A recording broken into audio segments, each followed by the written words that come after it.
Jakarta.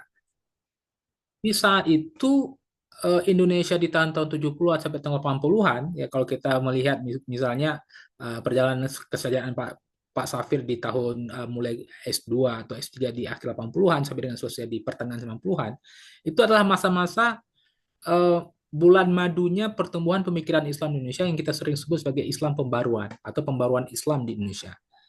Yang orang sering merujuk pada nama-nama seperti Mukti Ali, Munawir Sajali, Harun Nasution, Cak Nur, dan juga Gus Dur. Dan Pak Safir itu langsung bertemu dengan salah satu varian itu. Kalau misalnya Pak Mukti Ali melakukan Islam progresif misalnya, atau Pak Munawir dengan Islam yang aktual, Cak Nur dengan Islam peradaban, Gus Dur dengan Islam pribumi, maka Pak Harun dengan Islam rasionalnya gitu.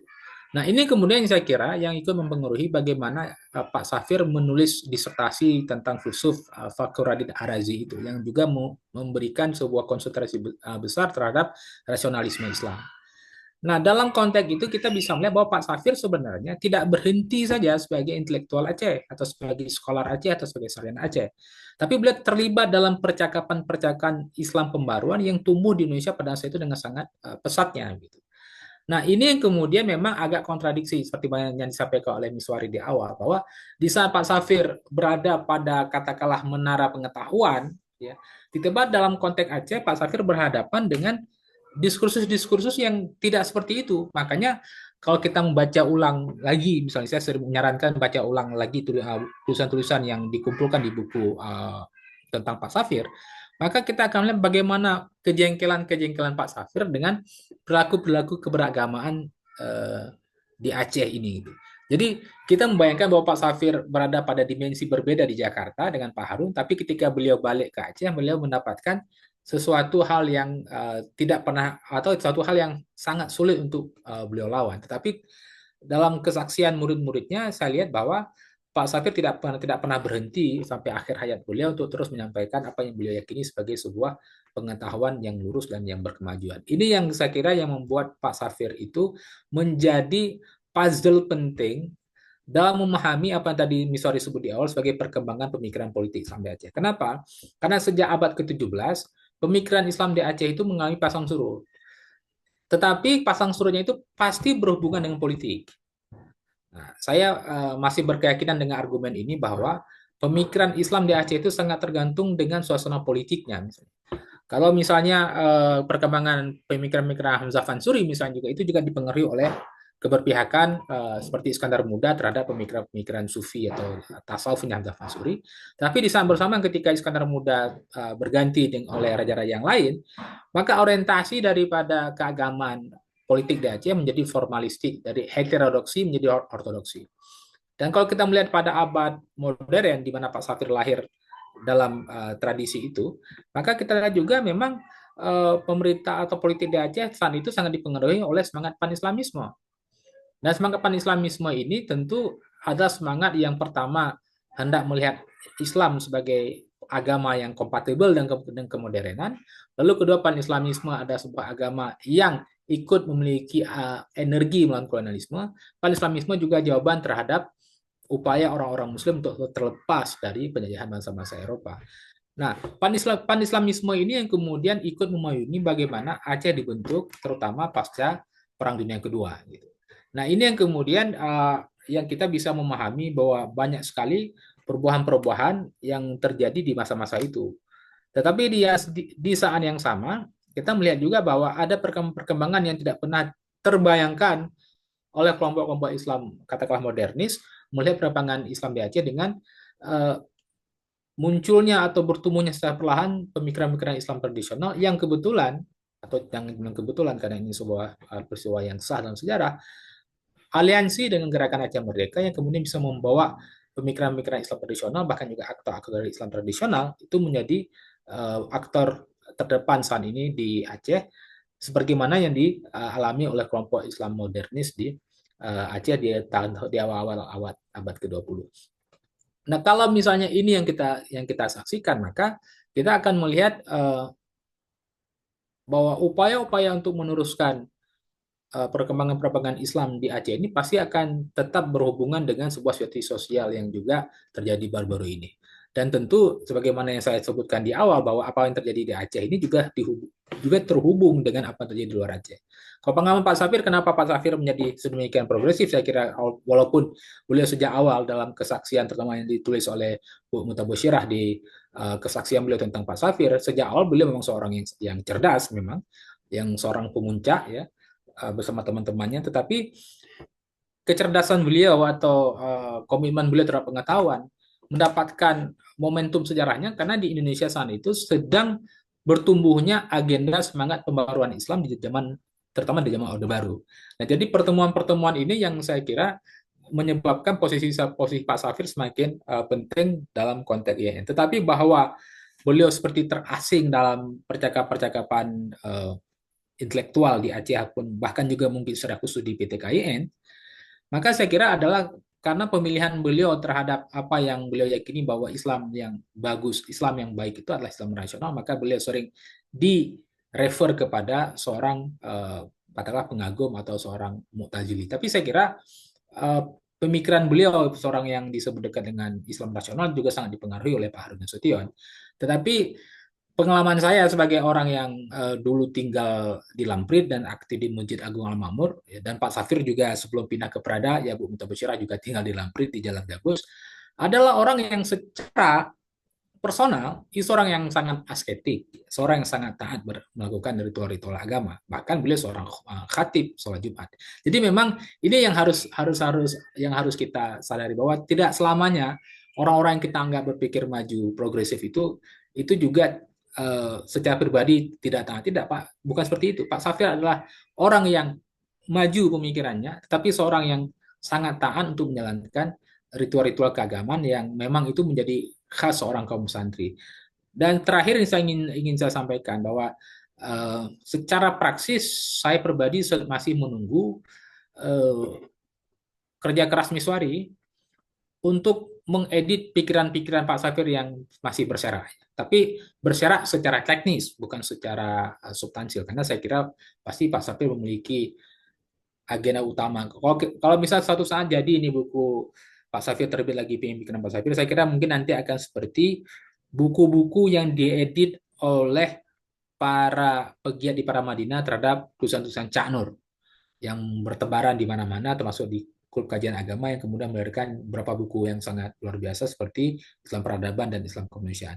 Dan saya kira saya berharap kita tidak melewati akhir tahun depan 2026 kita sudah membincangkan. Hari ini kita membincangkan tentang pribadi beliau barangkali atau personal beliau atau ingatan kita tentang beliau, tapi mungkin tahun depan ya kita akan melihat satu buku yang merangkum pikiran-pikiran Pak Safir, baik kalamnya, filsafat Islamnya, politiknya, bahkan juga yang banyak orang barangkali tidak tahu, tapi kalau kita baca buku Pak Safir ini yang memuat Pak Safir, kita tahu bahwa Pak Safir juga memiliki apa pandangan atau orientasi tentang ekonomi umat gitu. Bahkan Pak Safir lama sekali menjadi komisaris di apa tuh di sebuah lembaga ekonomi dan menunjukkan bahwa Pak Safir memiliki perhatian besar kepada ekonomi. Dan saya kira ini sama seperti dulu kita membayangkan Pak Safwan, ya Pak Safwan seorang PhD di bidang pendidikan, tapi juga memiliki pandangan yang sangat concern besar terhadap isu-isu ekonomi dan seperti zakat dan wakaf. Ini yang saya kira menarik ya bahwa para sarjana-sarjana awal ya saya sebut awal karena ketika saya masuk ke YN tahun 2000 saya secara personal dan saya beruntung sekali bertemu dengan murid-murid langsungnya Pak Harun Nasution ya secara di kelas saya bertemu Bu Arbia Lubis lalu saya bertemu dengan Pak Karim Syekh yang di buku itu disebutkan bahwa satu angkatan dengan Pak Safir waktu ambil S2 di Jakarta lalu secara personal juga, secara publik juga saya sering bertemu Pak Safir di luar, karena saya tidak pernah mengambil kelas beliau, karena kami beda, beliau di Usuluddin, saya di Fakultas Dakwah, sehingga kita bisa melihat bagaimana keberlanjutan dari pemikiran-pemikiran Pak Harun Nasution itu yang bisa kita lihat pada diri Pak Safir. Tetapi saya kira sebagai seorang pembelajar, Pak Safir juga pasti memiliki sebuah sikap mandiri juga secara intelektual itu. Dan itu bisa diperhatikan dari luasnya jangkauan beliau terhadap penguasaan-penguasaan sumber-sumber Islam klasik. Maka di sini saya menyebutkan bahwa Pak Safir sebenarnya adalah masuk sebagai tokoh post tradisional ya. Karena perhatian beliau yang sangat luas terhadap teks-teks klasik, tetapi beliau dengan sangat berupaya keras hendak menerjemahkan teks-teks klasik itu yang barangkali tidak banyak dieksplor oleh para sarjana Muslim terutama di Aceh, sehingga menjadi sebuah percakapan akademik yang baik. Saya kira apa yang disampaikan oleh Pak Safir selama hidupnya adalah sebagai contoh bahwa untuk menunjukkan sebuah masyarakat yang terbuka, maka kita tidak boleh menutup mata terhadap perbedaan-perbedaan pandangan yang ada. Jadi kalau kita mengenang Pak Safir kembali di akhir pengantar saya ini, maka sebenarnya kita harus melihat bahwa sebuah masyarakat yang maju itu kalau pemikiran keagamaan yang seberbeda apapun, ya, itu bisa diperbincangkan secara terbuka tanpa ada perasaan hendak didiskreditkan, tapi semua itu diletakkan dalam posisi yang sama. Apapun pemikiran itu. Saya kira Pak Safir selama hidupnya telah melakukan itu dan kita berterima kasih kepada beliau, dan semoga inspirasi beliau akan menjadi semangat kita bersama di masa-masa sekarang. Saya kira itu saja pengantar dulu, Pak Miswari, dan kita mungkin bisa diskusi dengan Ya, baik. Assalamualaikum. Terima kasih. Assalamualaikum warahmatullahi wabarakatuh. Terima kasih kepada Bung Alkaf. Ini mau jemput Nikal ya? Eh, ada satu hal Saya yang di menarik, yaitu masalah momentum, ya. Eh, karena memang tahun 90-an dan awal 2000 itu adalah salah satu masanya adalah kebangkitan kembali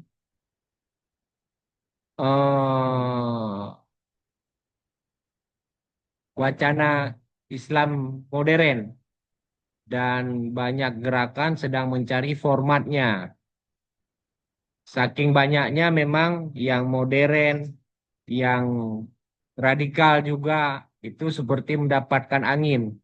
Nah, kita yang progresif ini juga mendapatkan satu momentum karena memang masyarakat Muslim yang progresif itu menginginkan suatu dobrakan dan dukungan, dan itu bisa ditemukan dalam pemikiran-pemikiran yang modern seperti yang ditawarkan oleh almarhum Bapak Safir. Eh, Terima kasih Bung Alkaf, pandangannya sangat memberikan sebuah perspektif, dan mungkin selanjutnya bisa saya mintakan kepada Bapak Profesor Dr. Apridar, mungkin ya sekitar 20 menit untuk memberikan pandangannya terkait dengan kehidupan dan perkembangan pemikiran daripada Bapak Safir, untuk kemudian baru diberikan refleksi akhir oleh Bapak Profesor Zulkarnaini, dan kemudian baru kita mintakan kesediaan partisipan untuk memberikan pandangan-pandangannya. Kepada Bapak Profesor Apridal dipersilakan sekitar 15 sampai 20 menit. Dipersilakan, Prof. Baik, Bismillahirrahmanirrahim. Assalamualaikum warahmatullahi wabarakatuh. Waalaikumsalam. Alhamdulillahirabbil alamin. Wassalatu wassalamu ala asrafil anbiya mursalin wa ala alihi wa sahbihi ajmain. Rabbi israh li sadri wa yassir li amri wahlul 'uqdatam min lisani yafqahu qawli. Pertama dan utama, mari kita panjatkan puji syukur kepada Allah. Selawat beriring salam kita junjungan kepada Nabi besar Muhammad SAW, yang kami hormati seluruh peserta Zoom meeting yang berbahagia. Terima kasih atas waktunya yang diberikan kepada kami untuk berbincang tentang almarhum Teuku Safir Wijaya, tentang perkembangan pemikiran Islam di Aceh. Kalau kita ingin lihat, Aceh yang dikenal sebagai Serambi Memekah memiliki hubungan yang panjang dan intim dengan syariat Islam atau dengan Islamnya. Sejarah juga telah mencatat kerajaan Islam pertama di Nusantara seperti Samudra Pasai yang ada di Aceh ini, dan identitas keislaman ini semakin mengkristal di era modern dengan perkembangan syariat Islam secara formal melalui otonomi khusus sejak 1999, kalau tidak salah. Penerapan syariat Islam ini bukan titik akhir, melainkan sebuah proses dinamis yang menjadi katalisator sekaligus cermin daripada perkembangan pemikiran Islam di Aceh. Perkembangan ini tidak monolitik, melainkan dialektik, melibatkan tarik ulur antar tradisi kekuatan politik tentang modernitas dan interpretasi terhadap teks ataupun konsep-konsep agama itu sendiri, konsep Islam khususnya.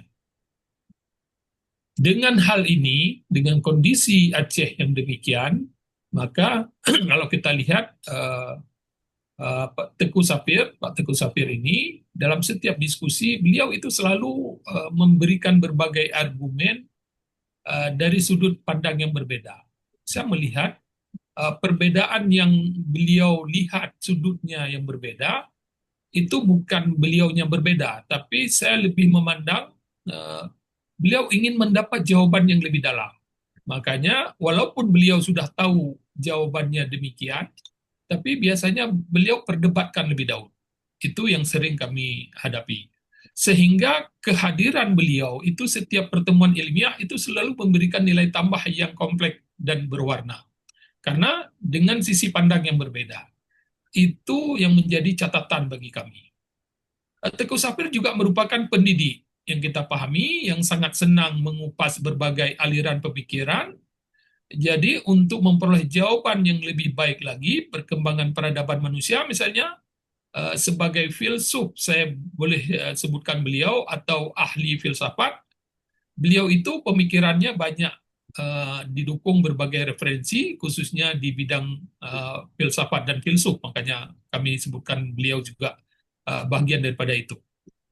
Sejumlah penelitian yang telah dipublikasi dalam berbagai jurnal internasional maupun nasional, ulasan pemikiran yang beliau paparkan dengan sistematis itu sering dengan menggunakan bahasa ilmiah populer itu menjadi tulisan yang enak untuk dibaca dan sangat mudah untuk kita pahami. Walaupun kadang-kadang persoalan yang diangkat itu adalah persoalan-persoalan yang perlu pemikiran mendalam. Seperti misalnya kita lihat hasil penelitian yang beliau lakukan terhadap perkembangan pemikiran Islam yang mencakup berbagai topik yang kemudian diadopsi oleh berbagai kalangan. Itu hasil kajian beliau itu terhadap polemik itu dulunya kerap berujung kepada kalau kita lihat orang-orang terdahulu kalau berbeda itu biasanya pasti ditamatkan. Dan hal-hal inilah yang membuat kadang-kadang kita tidak berposisi dalam pemikiran yang bebas. Sehingga hal-hal inilah yang menyebabkan banyak filsuf itu kadang-kadang kita anggap mempunyai pemikiran yang berbeda. Padahal mereka ini biasanya melakukan kajian-kajian lebih mendalam dengan mempertanyakan lebih dahulu. Dengan mempertanyakan tentu akan mendapat jawaban. Kalau jawaban yang diperoleh itu bukan dari hafalan, kan berbeda dengan hasil kajian. Misalnya, apalagi kalau kita melihat ketika kita membahas tentang tauhid, yang itu mungkin kalau salah mengartikan, kadang-kadang orang dianggap ini sudah menjadi sesat. Sehingga tidak banyak orang yang mau mengkaji hal-hal yang demikian, padahal dengan mempertanyakan yang lebih tajam dari berbagai sisi, sehingga keyakinan kita terhadap ataupun ketaatan dan keyakinan terhadap tauhid ini justru akan lebih mendalam dan lebih kental lagi. Kemudian banyak sisi yang lain itu kalau kita lihat dari sisi pemikiran-pemikiran, kalau kita kategorikan itu kami sering itu kadang-kadang berdiskusi dengan beliau sehingga kita bisa tahu bahwasanya ada beberapa landasan pemikiran Islam di Aceh dan hal ini yang membuat kadang-kadang yang sering kami diskusikan setiap orang yang mempunyai mempunyai pemikiran dalam satu sisi atau mazhab, dia cenderung memaksakan orang lain untuk bermazhab yang sama, harus berpikiran sama dengan kepala dia. Nah, ini yang membuat kadang-kadang banyak orang yang tidak mampu untuk berdiskusi dengan para filsuf seperti Teguh Safir. Ini yang kadang-kadang seperti yang tadi dibuka, seolah-olah ada perbedaan pemikiran, padahal tidak.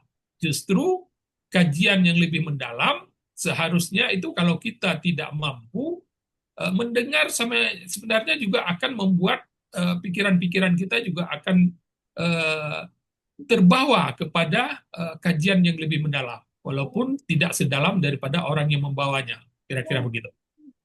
Di sini di Aceh itu kalau kita lihat dari mulai kerajaan di abad 16 yang dipimpin oleh Sultan Iskandar Muda, itu kan menjadi pusat studi Islam. Jadi ulama-ulama besar ini ada di Aceh, dan ini juga apa yang dilakukan oleh mereka, ini adalah tentang kajian-kajian teologi dan tasawuf yang mendalam di sana.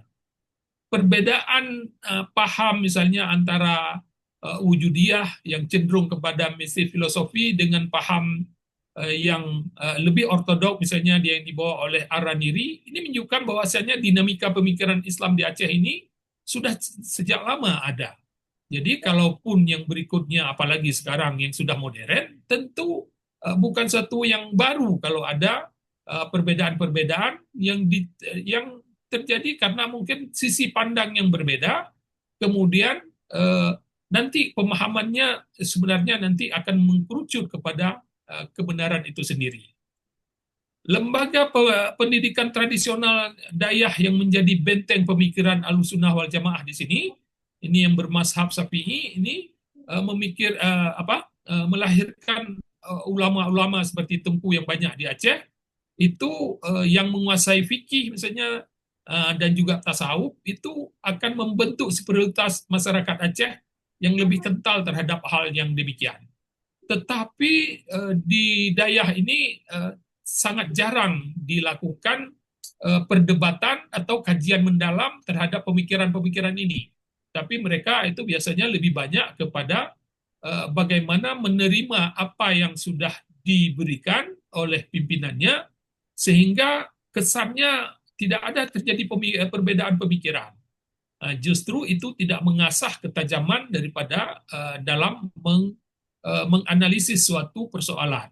Makanya hal-hal inilah yang perlu kita sarankan supaya mereka mempunyai pemikiran-pemikiran yang lebih tajam, dan ketika terjadi perdebatan dan sebagainya, itu akan mampu menjawab hal-hal yang kita sebutkan tadi.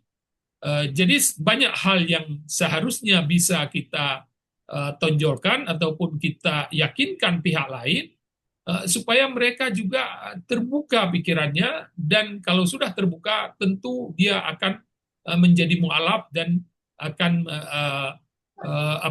berada pada garis kebenaran itu sendiri. Disinilah perlu saya pikir pemikiran-pemikiran yang objektif, kemudian pemikiran-pemikiran yang lebih baik tentang keislaman ini, sehingga kita tidak dikategorikan sebagai orang yang berpikir ortodok dan hanya menerima apa yang ada dalam salah satu kitab, dan hanya itu yang kita baca-baca, kita ulang-ulang, dan kita hafal-hafal.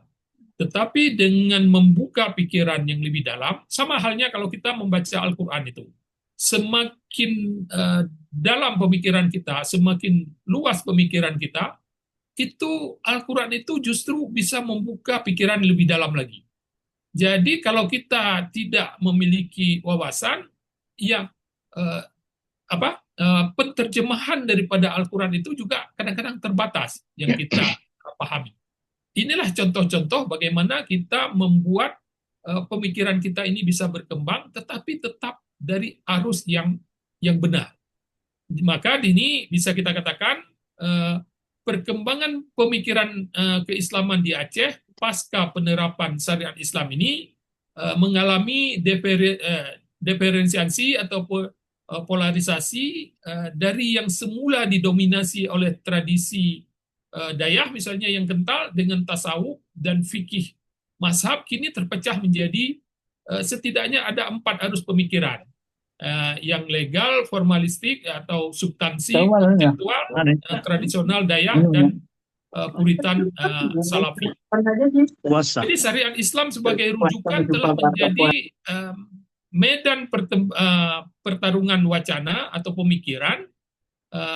Ia tidak lagi dipahami secara tunggal. Masa depan keislaman Aceh sangat ditentukan oleh kemampuan para elit agama atau intelektual masyarakat untuk melakukan ijtihad secara kolektif dan menerjemahkan syariat Islam yang bukan hanya menjawab tantangan teologis, tetapi juga tantangan sosial, ekonomi, dan kemanusiaan di era modern ini.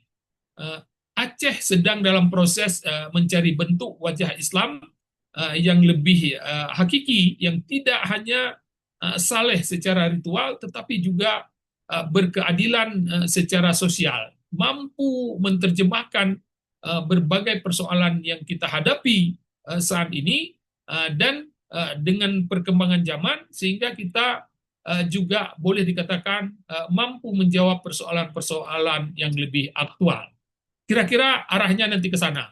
Dan menarik pemikiran-pemikiran yang telah diberikan ataupun yang disampaikan oleh almarhum Teuku Safir ini sebenarnya akan mengarah ke sana dan beliau juga sangat senang apabila kita mampu mengikuti ataupun berdiskusi tentang hal-hal yang kita sebutkan tadi. Demikian sebagai pengantar dari kami, mohon maaf atas segala kekurangan. Kami kembalikan billahi taufiq wal hidayah. Assalamualaikum warahmatullahi wabarakatuh. Waalaikumsalam warahmatullahi wabarakatuh.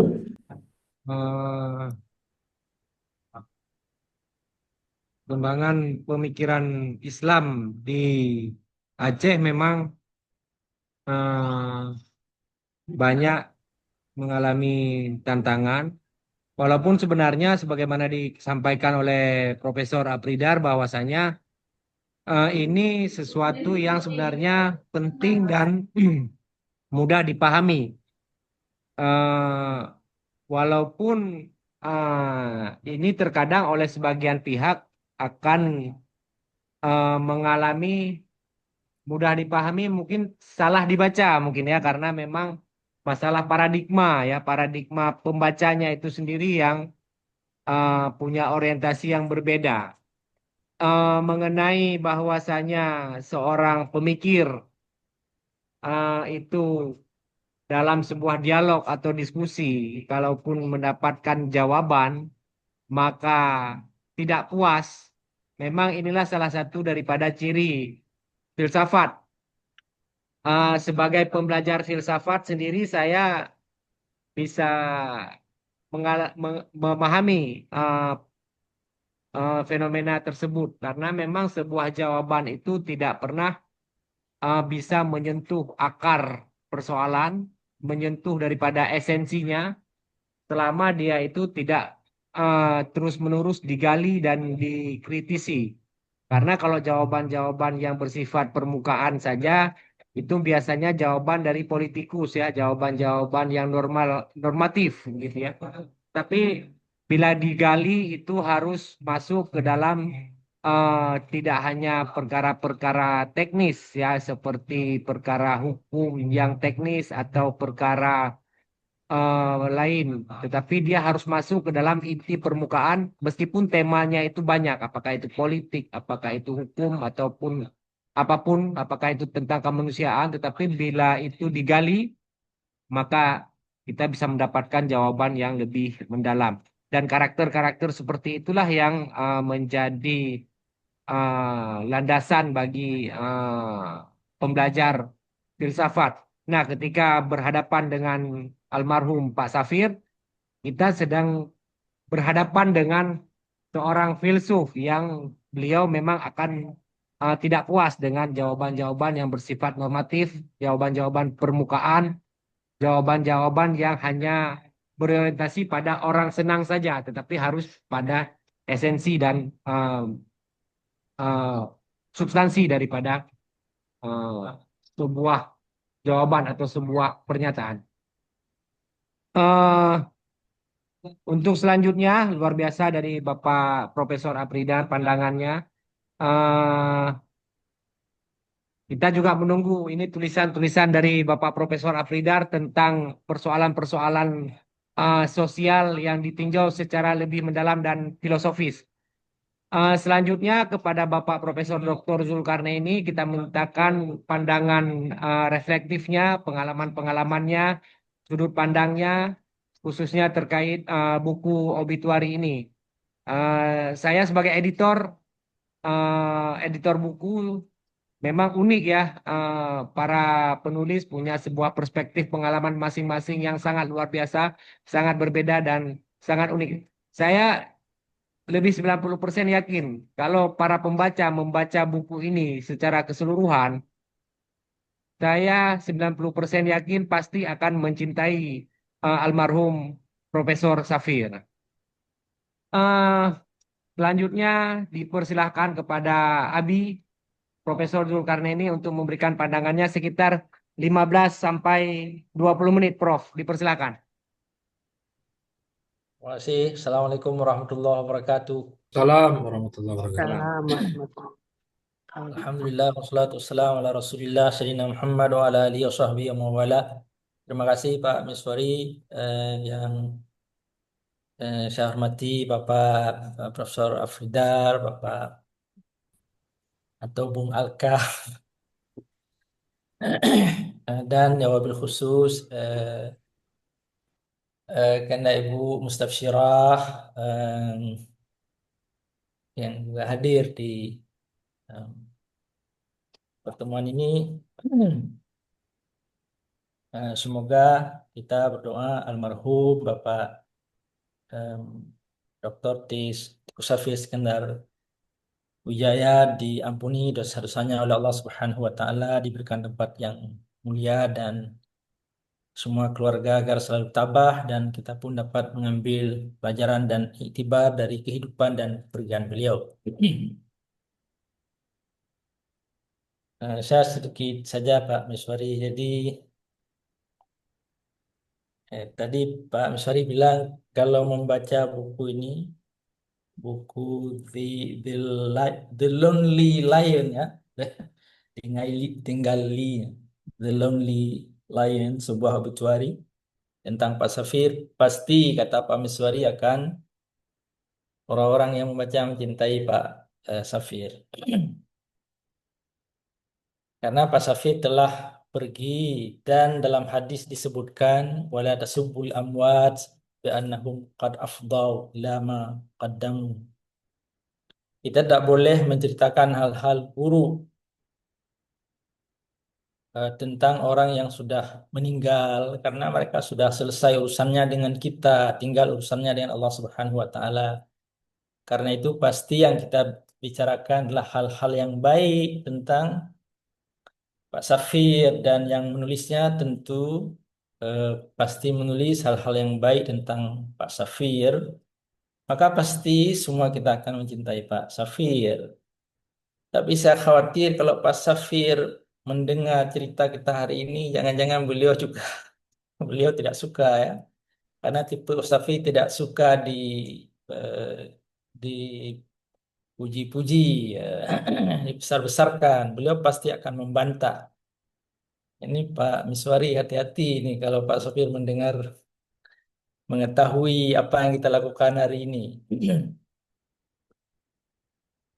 Tapi ala kulli hal, em, walaupun saya belum membaca habis buku ini, eh, apa yang saya bacakan adalah cerita-cerita dan komentar para teman-teman beliau tentang Pak Safir, persahabatannya, perilakunya, kesederhanaan beliau, kelembutan hati dan sikap rendah hati beliau itu sangat luar biasa sekali. Dan itu patut menjadi teladan bagi kita. Eh, saya tidak begitu memiliki waktu yang cukup berdiskusi, bertemu dan bersahabat dengan Pak Teguh Safir Iskandar Wijaya, sebab ketika saya pergi kuliah ke IAIN Araneri, beliau sedang meninggalkan IAIN dan pergi melanjutkan kuliahnya. Dan ketika beliau pulang untuk menjadi dosen di IAIN, saya pun pergi untuk melanjutkan kuliah. Jadi begitulah kami berpapasan saja. Tapi adik saya ada satu orang tinggal di Lampuhu, di lorong salat di musala Lampuhu, sering mengundang Pak Teguh Safir untuk berkhutbah di sana dan bercerita tentang beliau. Dan em, kemudian pertemuan kami juga sering beliau sebut-sebutkan bahwa adik saya uh, sering mengundang beliau untuk memberikan khutbah di masjid um, Lampu ya, atau di Darussalam. Maka um, saya pun sebenarnya tidak ingat lagi kapan pertama sekali bertemu dengan Pak Safir, tapi saya sangat ingat saya beberapa kali ke rumah beliau. Uh, Sempat beberapa kali ke rumah beliau karena em, beliau itu minta saya untuk ada beberapa program komputer beliau minta install dan kami sempat berbincang-bincang. Akan tetapi em, lebih dari itu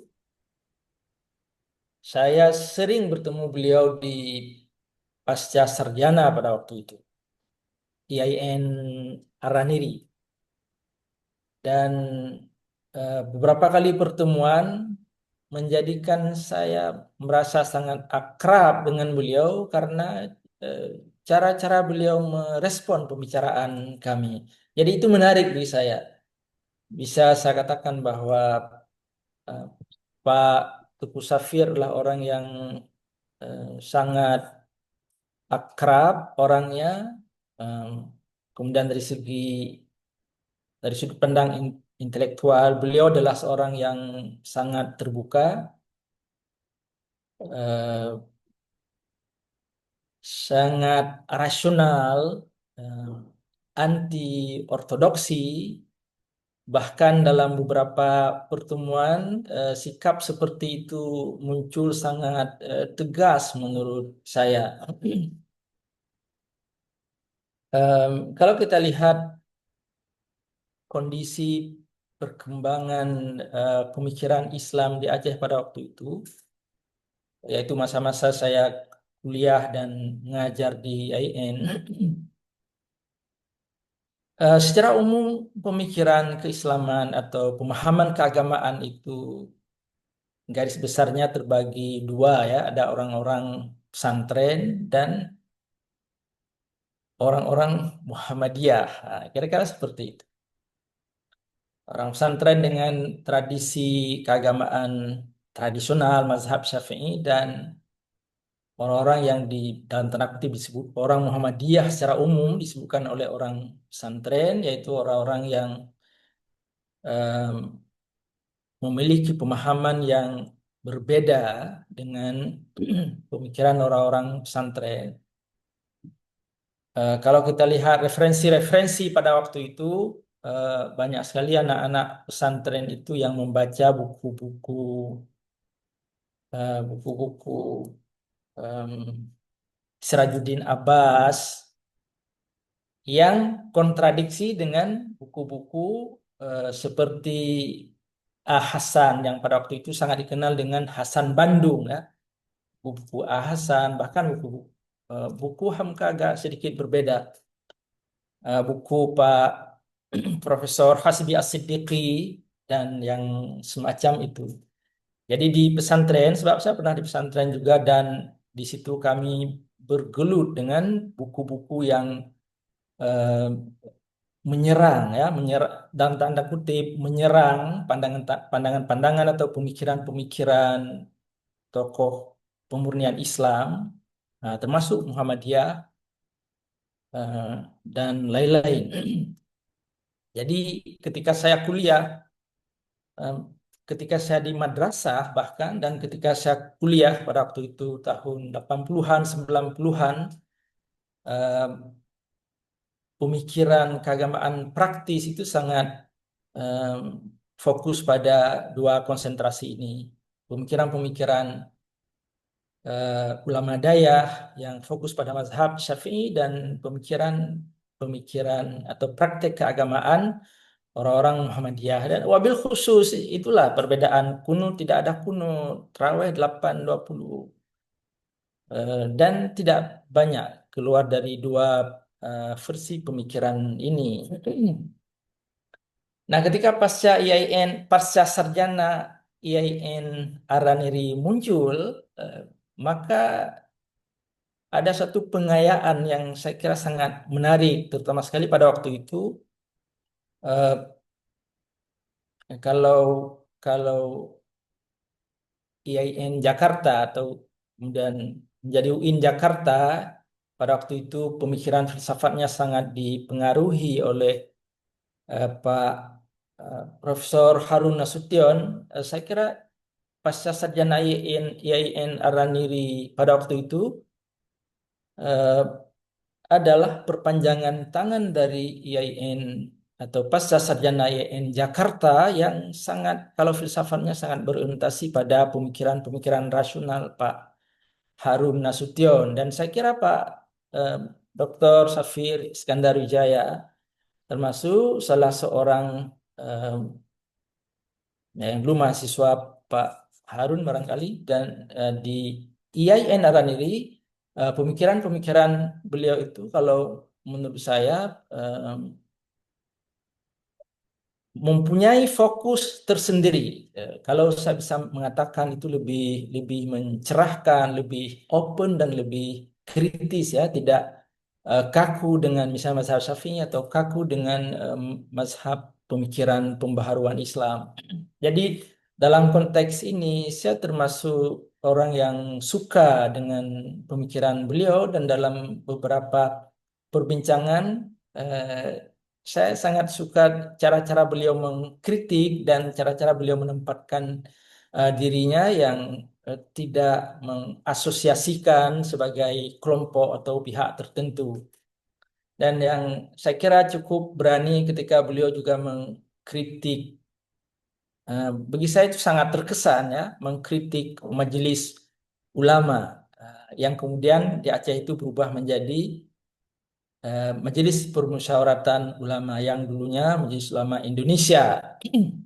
Apalagi pada waktu itu di dalam sebuah pertemuan kami melihat ada beberapa orang dari anggota MPU itu yang menggunakan pin. Jadi ada semacam pin yang ditaruh di baju yang tulisannya ulama dengan tulisan Arab.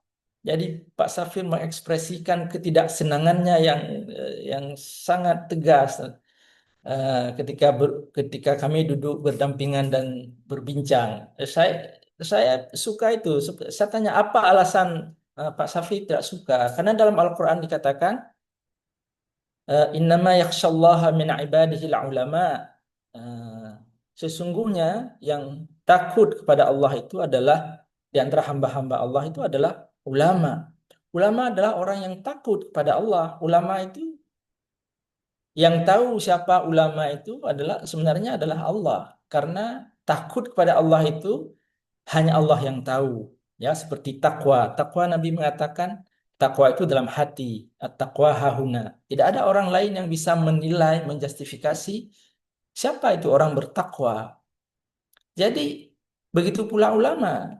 Tidak ada yang bisa menjustifikasi siapa ulama itu sebenarnya. Ulama yang benar-benar takut pada Allah. Masa pasang pin tulisannya ulama, kata beliau. Menurut saya itu sangat terkesan sekali, dan itu sangat penting sekali untuk dihayati cara berpikir seperti itu. Di mana sekarang banyak sekali orang menjadikan keulamaan itu sebagai simbol tertentu untuk kepentingan-kepentingan tertentu. Dan di sini menurut saya Pak Safir itu termasuk orang yang sangat tidak suka kepada em, eh, apa mengidentifikasikan diri sendiri dengan sebuah em, sebuah nilai, ya, eh, sebuah nama yang mempunyai nilai tersendiri. Jadi beliau sangat anti kemapanan, anti tadi saya sebutkan ortodoksi. Jadi tidak ada sebenarnya eh, kebenaran yang pasti yang bisa kita paksakan seseorang eh, untuk memegangnya, lalu dengan alasan itu lalu kita menyalahkan orang lain, itu tidak ada. Kalau menurut saya baca pemikiran cara berpikir dari Pak Safir. Jadi kalau menurut saya em, beliau itu menjadi penting sebab yang pertama beliau sangat mengedepankan rasionalitas. Artinya kalau kita baca dalam sejarah keagamaan, memang selalu terjadi pertentangan sejak zaman dulu ya sampai hari ini atau mungkin sampai kapanpun antara kelompok-kelompok keagamaan yang sangat menekankan kepatuhan dan keyakinan tanpa bertanya dengan kelompok yang eh, mengacu pemahaman keagamaan itu pada rasionalitas atau pemikiran bahwa agama itu adalah bukan sesuatu yang dianut secara buta, tapi juga bersamaan dengannya difikirkan, dihayati, dipahami maknanya dengan baik.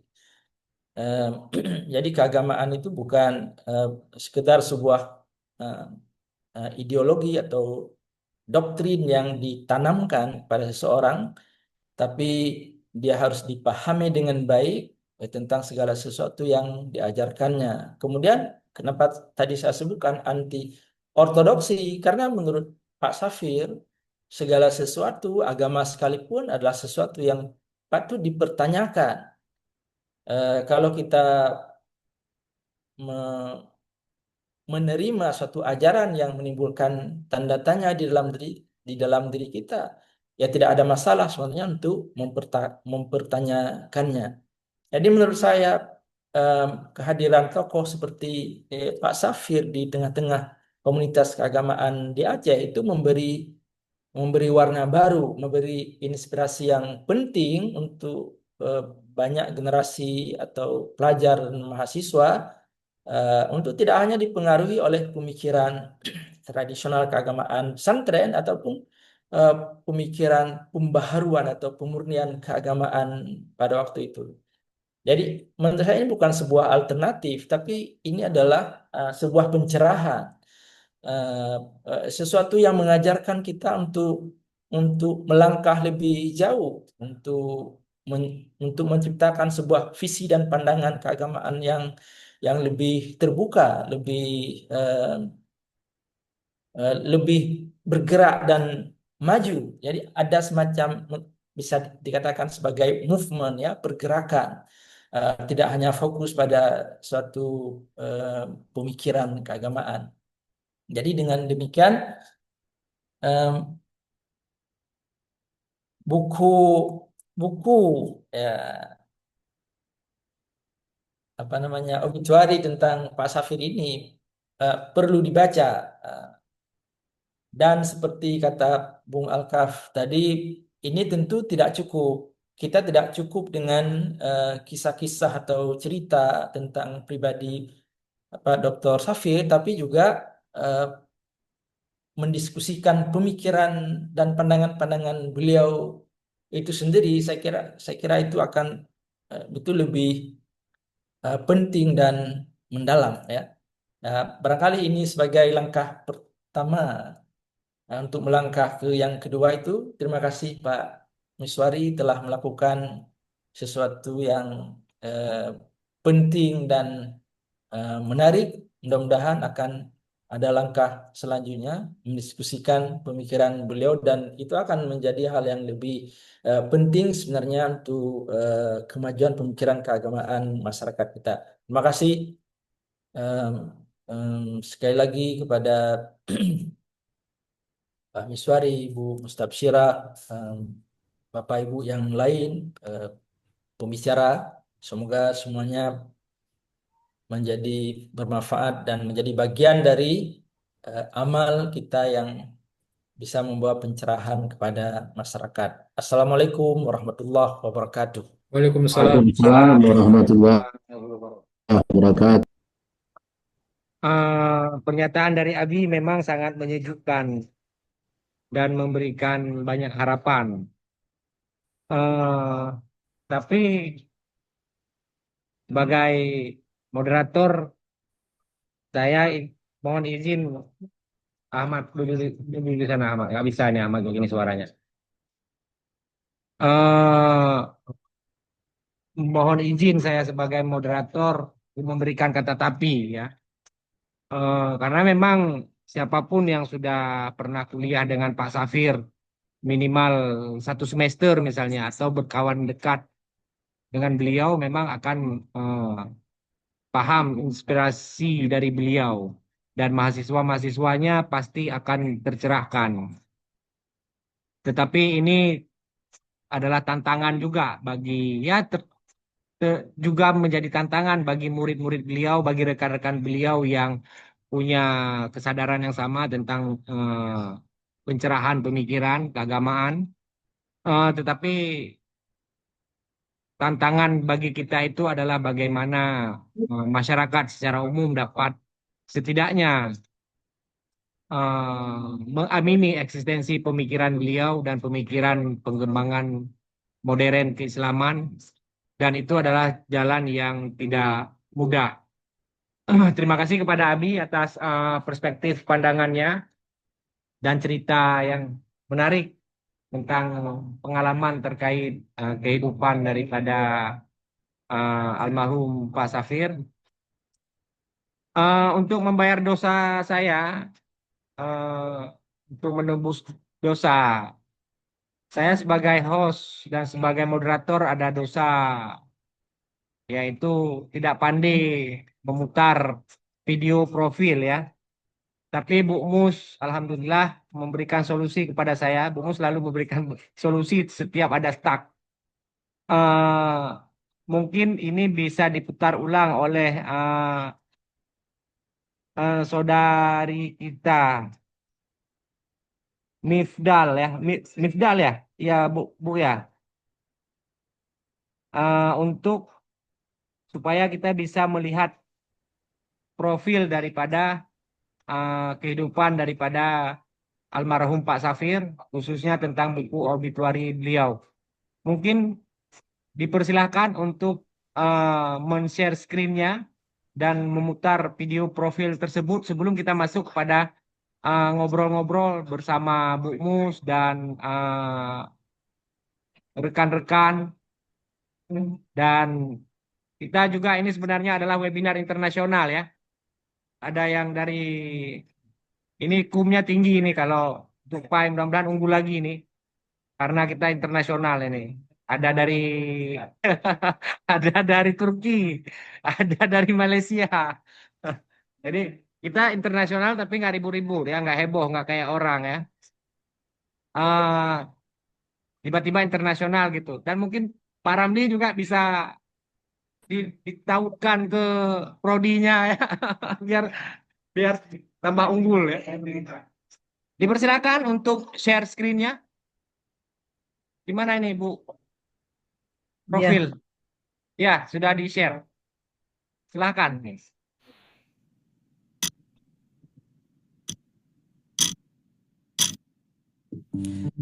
The Lone Lion Obituary Dr. Teguh Safir Iskandar Wijaya, MA. Dr. Teguh Safir Iskandar Wijaya, MA, kelahiran Curup, Sumatera Selatan, 7 Februari 1956. Putra Tanoh Rincung, Selimung, Aceh Besar. Beliau merupakan anak pertama dari 5 bersaudara dari pasangan ayahanda Teguh Ubid dan ibunda Farida Aziz. Menempuh pendidikan dasar pada Min Teladan Banda Aceh, lalu dilanjutkan pendidikan menengah pada Sekolah Pendidikan Guru Agama Negeri PGAN Banda Aceh. Beliau kemudian menyelesaikan pendidikan kesarjanaannya pada jurusan Bahasa Arab Fakultas Tarbiyah IAIN Araniri. Sementara program magister dan program doktor konsentrasi akidah filsafat diselesaikannya pada IAIN Syarif Hidayatullah Jakarta tahun 1994 pada usia genap 37 tahun. Pak Safir menikah dengan Mustabsyirah M. Husin pada 20 Juni 1981. Dianugerahkan 2 putra dan 2 putri, kini memiliki 13 orang cucu. Pak Safir dikenal sebagai sosok pembelajar yang cerdas, tekun membaca, dan senang diskusi. Literatur klasik menjadi tidak asing baginya. Mengawali karir sebagai dosen pada UIN Araniri sejak tahun 1982. Pak Safir merupakan begawan ilmu Aceh, pria humoris, kritis dan konsisten. Berguru pada Harun Nasution menjadikannya salah seorang generasi Harunian, membuat Pak Safir memiliki ciri khas, yaitu menggunakan tingkat rasionalitas yang kritis dalam memahami teks dan konteks beragama. Pak Safir telah menunjukkan kontribusi penting dalam sejarah pemikiran Islam di Aceh, tidak terkecuali di Indonesia. Beliau adalah penulis falsafat kalam, kajian teodisi filsafat teologis Fakhrul Ardin Al-Razi. Dikenal sebagai intelektual yang sangat anti kejemudan berpikir. Pak Safir adalah seorang musafir yang hidup dengan segala pemikiran yang tidak biasa bagi Aceh. Mengajar khasanah pemikiran Islam dan ragam keilmuan terkait hal yang menarik dan mengagumkan, diawali dengan kejutan-kejutan berpikir menjadi kebiasaannya dalam membuka perkuliahan. Seorang yang sangat rasional dalam melihat persoalan kehidupan serta mampu melakukan penguraian kontekstualisasi atas teks sehingga perkuliahan selalu memiliki sisi baru dalam kehidupan dan dari aspek aktualisasi nilai agama. Tukar pikiran mengisi ruang argumentasi logis adalah tradisi bagi Safir, sehingga menguak kekayaan ide-ide Safiriyah. Ia merupakan intelektual progresif Islam Indonesia. Pak Safir adalah puzzle yang tidak terpisahkan dari peta pembaharuan Islam di Indonesia. Bagi kaum progresif, ia dikenal sebagai sosok brilian dalam memberikan inspirasi dan kreasi untuk keluar dari belenggu pemikiran konvensional. Pak Safir adalah sosok intelektual Islam yang cukup populer dengan keberaniannya menentang status quo dan menyegarkan dunia keilmuan. Sehingga tepat sebutan bahwa Pak Safir adalah alarm yang membangunkan lelapnya kejemudan. Kita membutuhkan banyak Pak Safir yang baru kini dan di masa depan. Pak Safir tidak hanya sebagai intelektualitas kampus, ia juga berkarir di pemerintahan, dimulai sebagai staf ahli gubernur dan deputi agama, sosial budaya pada Badan Rekonstruksi dan Rehabilitasi BRR Aceh Nias. Terakhir, di luar kampus, ia pernah menjadi komisaris utama pada PT BPRS, Bank Pengkreditan Rakyat Syariah Hikmah Wakilah Aceh. Pak Safir juga aktif dalam kepengurusan organisasi Himpunan Mahasiswa Islam Indonesia HMI, KNPI Aceh, Forum Komunikasi Putra-Putri Purnawirawan Indonesia, Pengurus Ikatan Cendekiawan Muslim Indonesia Aceh, Yayasan Budoh Kampung, dan masih banyak organisasi lainnya. Semoga Allah menerima pengabdiannya menjadi amal jariah yang melempangkan Teguh Safir Iskandar Wijaya menuju jannahnya. Allahumma ghfir lahu warhamhu wa'afihi wa'fu anhu. Amin ya rabbal alamin.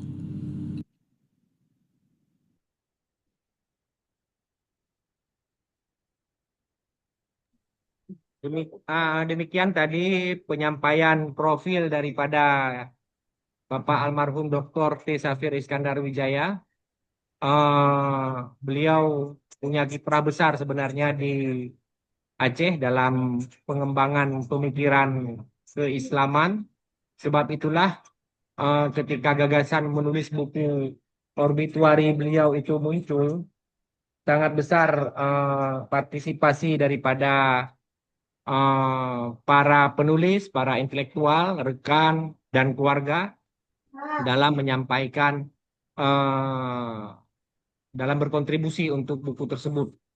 Makanya menurut saya mengatakan bahwasanya buku itu adalah salah satu buku yang penting dalam mengkaji perkembangan pemikiran keislaman di Aceh khususnya.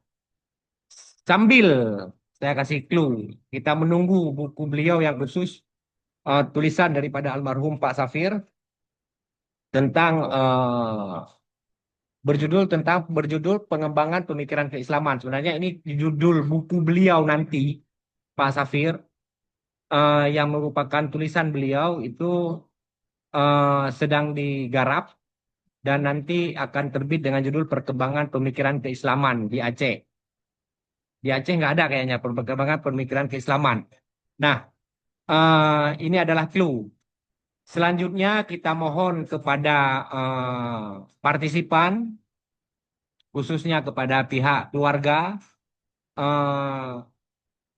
sekitar masing-masing mungkin 3 sampai 5 menit, mengingat keenakan bilang efektivitas, efisiensi lah ya, efisiensi dan efektivitas waktu kita sekitar 3 sampai 5 menit. Bagi pihak keluarga terlebih dahulu mungkin, yang mungkin awalnya mungkin pertama kita minta kepada Bu Mus dan 2 pihak lain untuk memberikan tanggapan. Nanti dimohon kepada partisipan juga agar melakukan raise hand supaya dapat memberikan pandangan dan tanggapannya terkait kehidupan pemikiran Pak Safir dan juga terkait obituari tersebut. Mungkin kepada Bu Mus bisa kita mintakan waktu sekitar 3 sampai 5 menit untuk memberikan perspektif pandangannya tentang Pak Safir dan tentang buku obituari tersebut. Kita mintakan kepada Bu Mus untuk hadir, untuk hadir. Silakan, Bu. Boleh saya meminta baiknya biar aja peserta lain dulu, Pak Miswari, supaya Bapak-bapak dan Ibu yang lain merasa puas untuk menyampaikan, dan bahagian terakhir kami dari keluarga. Insya Allah akan kami penuhi. Demikian Pak Miswari. Baik, Bu. Atas permintaan Bu Mus ya. Mungkin silakan kepada partisipan untuk memberikan pandangannya. Mungkin kepada Pak Ramli atau kepada para partisipan lainnya yang ingin memberikan pandangan, silakan. Pak Ramli, sekitar 2 sampai 3 menit, Pak Ramli, atau Pak yang ada di sini yang saya kenal banyak ini, silakan raise hand-nya. Pak Jai, Pak Jainuddin, MPD. Pak Jai, silakan Pak Jai. Ini sangat dekat dengan pemikiran Pak Safir, Pak Halo. Jai. Sepertinya juga mahasiswa langsung Pak Safir. Makanya saya Awal sudah curiga dengan Pak Kami. Jai. Ini kok ada Pak Safirnya ini. Assalamualaikum warahmatullahi wabarakatuh. Waalaikumsalam Boleh warahmatullahi saya wabarakatuh. Kami. sedikit? Warahmatullahi Halo, wabarakatuh. ya, halo. Ya, Ya, ya, ya, yang mau ya. langsung yang mau. Assalamualaikum warahmatullahi wabarakatuh. Salam Para warahmatullahi hadirin wabarakatuh. semua, saya akan sedikit memberi pesan dan kesan daripada pandangan atas acara ini. Pertama, saya bukan ilmuwan. Kedua, saya terpanggil karena isi dari materinya sangat membuat saya berkesan harus hadir. Pertama, saya ingin sambil beri kesan bahwa keluarga Teuku Safir Wijaya atau Dek Safir, pertama saya melihat ayah beliau, Teuku Ubid, itu dengan Pak Suparjo, Menteri Dalam Negeri, kepercayaan Pak Suparjo mulai di Lampung bersama di militer sampai dengan beliau menteri, sangat ada hal-hal yang sangat mendasar yang dipercayai oleh Pak Suparjo. Satu. Kedua, keluarga Pak Safir, adik Safir, mertua Adinda Mustasyirah, Ibu Faridah, beliau sebagai keluarga besar dari ABRI pernah menjadi anggota DPR, tapi dalam hal-hal yang menyangkut prinsipil tidak bisa beliau laksanakan, sangat dengan bijaksana menolaknya. Itu saya lihat prinsipilnya istri daripada seorang perwira ABRI, artinya istri dari Teuku Ubid, ayahanda dari Teuku Safir, suami dari Mustasyirah. Ketiga, anak Adinda Safir, saya terkesima, sangat terkesima ketika Pak Kuntoro memilih menjadi deputi dalam pelaksanaan operasional BRR pasca musibah tsunami di Aceh. Mengapa menjadi tanda tanya saya? Karena setahu saya kenal Pak Kuntoro, orang kelahiran Purwokerto, menteri, pengalaman internasional, dan tidak mengenal sama sekali Adinda Safir. Tapi nampaknya beliau mengikuti dari jauh dengan mendalam dan sangat teliti siapa Safir. Safir ini pribadinya begini-begini, sanggup insya Allah melaksanakan hal-hal yang akan diamanahkan pada beliau. Jadi kesimpulan saya pada tahap sekarang cukup dulu bahwa kesimpulan saya Teuku Ubid kepercayaannya hubungan sangat pribadi dengan Pak Suparjo, banyak hal-hal untuk Aceh yang beliau sanggup sudah laksanakan tapi tidak ribut-ribut. Kedua, Bunda Faridah, karena kami dengan Dek Safir mulai saya kecil dan Safir belum lahir, mereka masih pasangan muda, sudah sebagai lebih dari keluarga. Jadi saya sangat secara detail, beliau adalah bimbingan Ayah Gani Usman, ayahanda saya. Jadi dengan kami lebih daripada hubungan keluarga biasa. Kedua, kepercayaan yang diberikan kepada Safir adalah kepercayaan yang sangat mendasar. Itu pernah saya tanyakan kepada Pak Kuntoro. Saya rasa untuk tahap sekarang, karena saya tidak akan masuk ke bidang ilmuwan, karena saya bukan orang ilmuwan, orang bekerja di BUMN pemerintah Pertamina 39 tahun. Alhamdulillah saya bersyukur diundang pada acara ini. Wabillahi taufiq wa hidayah. Assalamualaikum warahmatullahi wabarakatuh. Waalaikumsalam warahmatullahi Waalaikumsalam wabarakatuh. warahmatullahi wabarakatuh. Assalamualaikum warahmatullahi wabarakatuh. Terima kasih pandangannya, Bapak. Apalagi mengingatkan kita tentang masalah ketik kok masalah. Mengingatkan kita pada topik Pak Safir di BRR. Saya teringat salah satu pernyataan yang ditulis oleh siapa saya lupa. Pak Pun, Ketua BRR pernah tanya ke almarhum Pak Safir, ini bagaimana Anda mengelola uang sangat banyak seperti ini? Ya berespektasi lah kepada almarhum Pak Safir. Pak Safir menjawab, uang sebanyak ini tidak ada apa-apanya dibandingkan dengan harga diri saya dan keluarga saya. Ini sangat wow, sangat inspiratif bagi saya sendiri terutama, dan saya yakin ini akan menginspirasi kita semua karena kadang-kadang kita baru jadi kaprodi aja sudah punya niat-niat yang jahat mungkin ya. Pengen dibayari mahasiswa, menerima gratifikasi, bakuih oleh mahasiswa. Saya berkat inspirasi inilah yang saya tutup pintu itu di prodi saya itu untuk bawa apapun. Sandal jepit aja nggak boleh bawa ke situ. Kue satu biji nggak boleh bawa. Dan segala macam. Ini sangat inspiratif ya. Karena kalau kaprodi ada aja sudah jahat, nanti gimana jadi kalau jadi rektor atau jadi menteri gitu ya. Ini sangat menginspirasi saya kira. eh Selanjutnya mungkin ya ini pengalaman pribadi ya Kaprodi.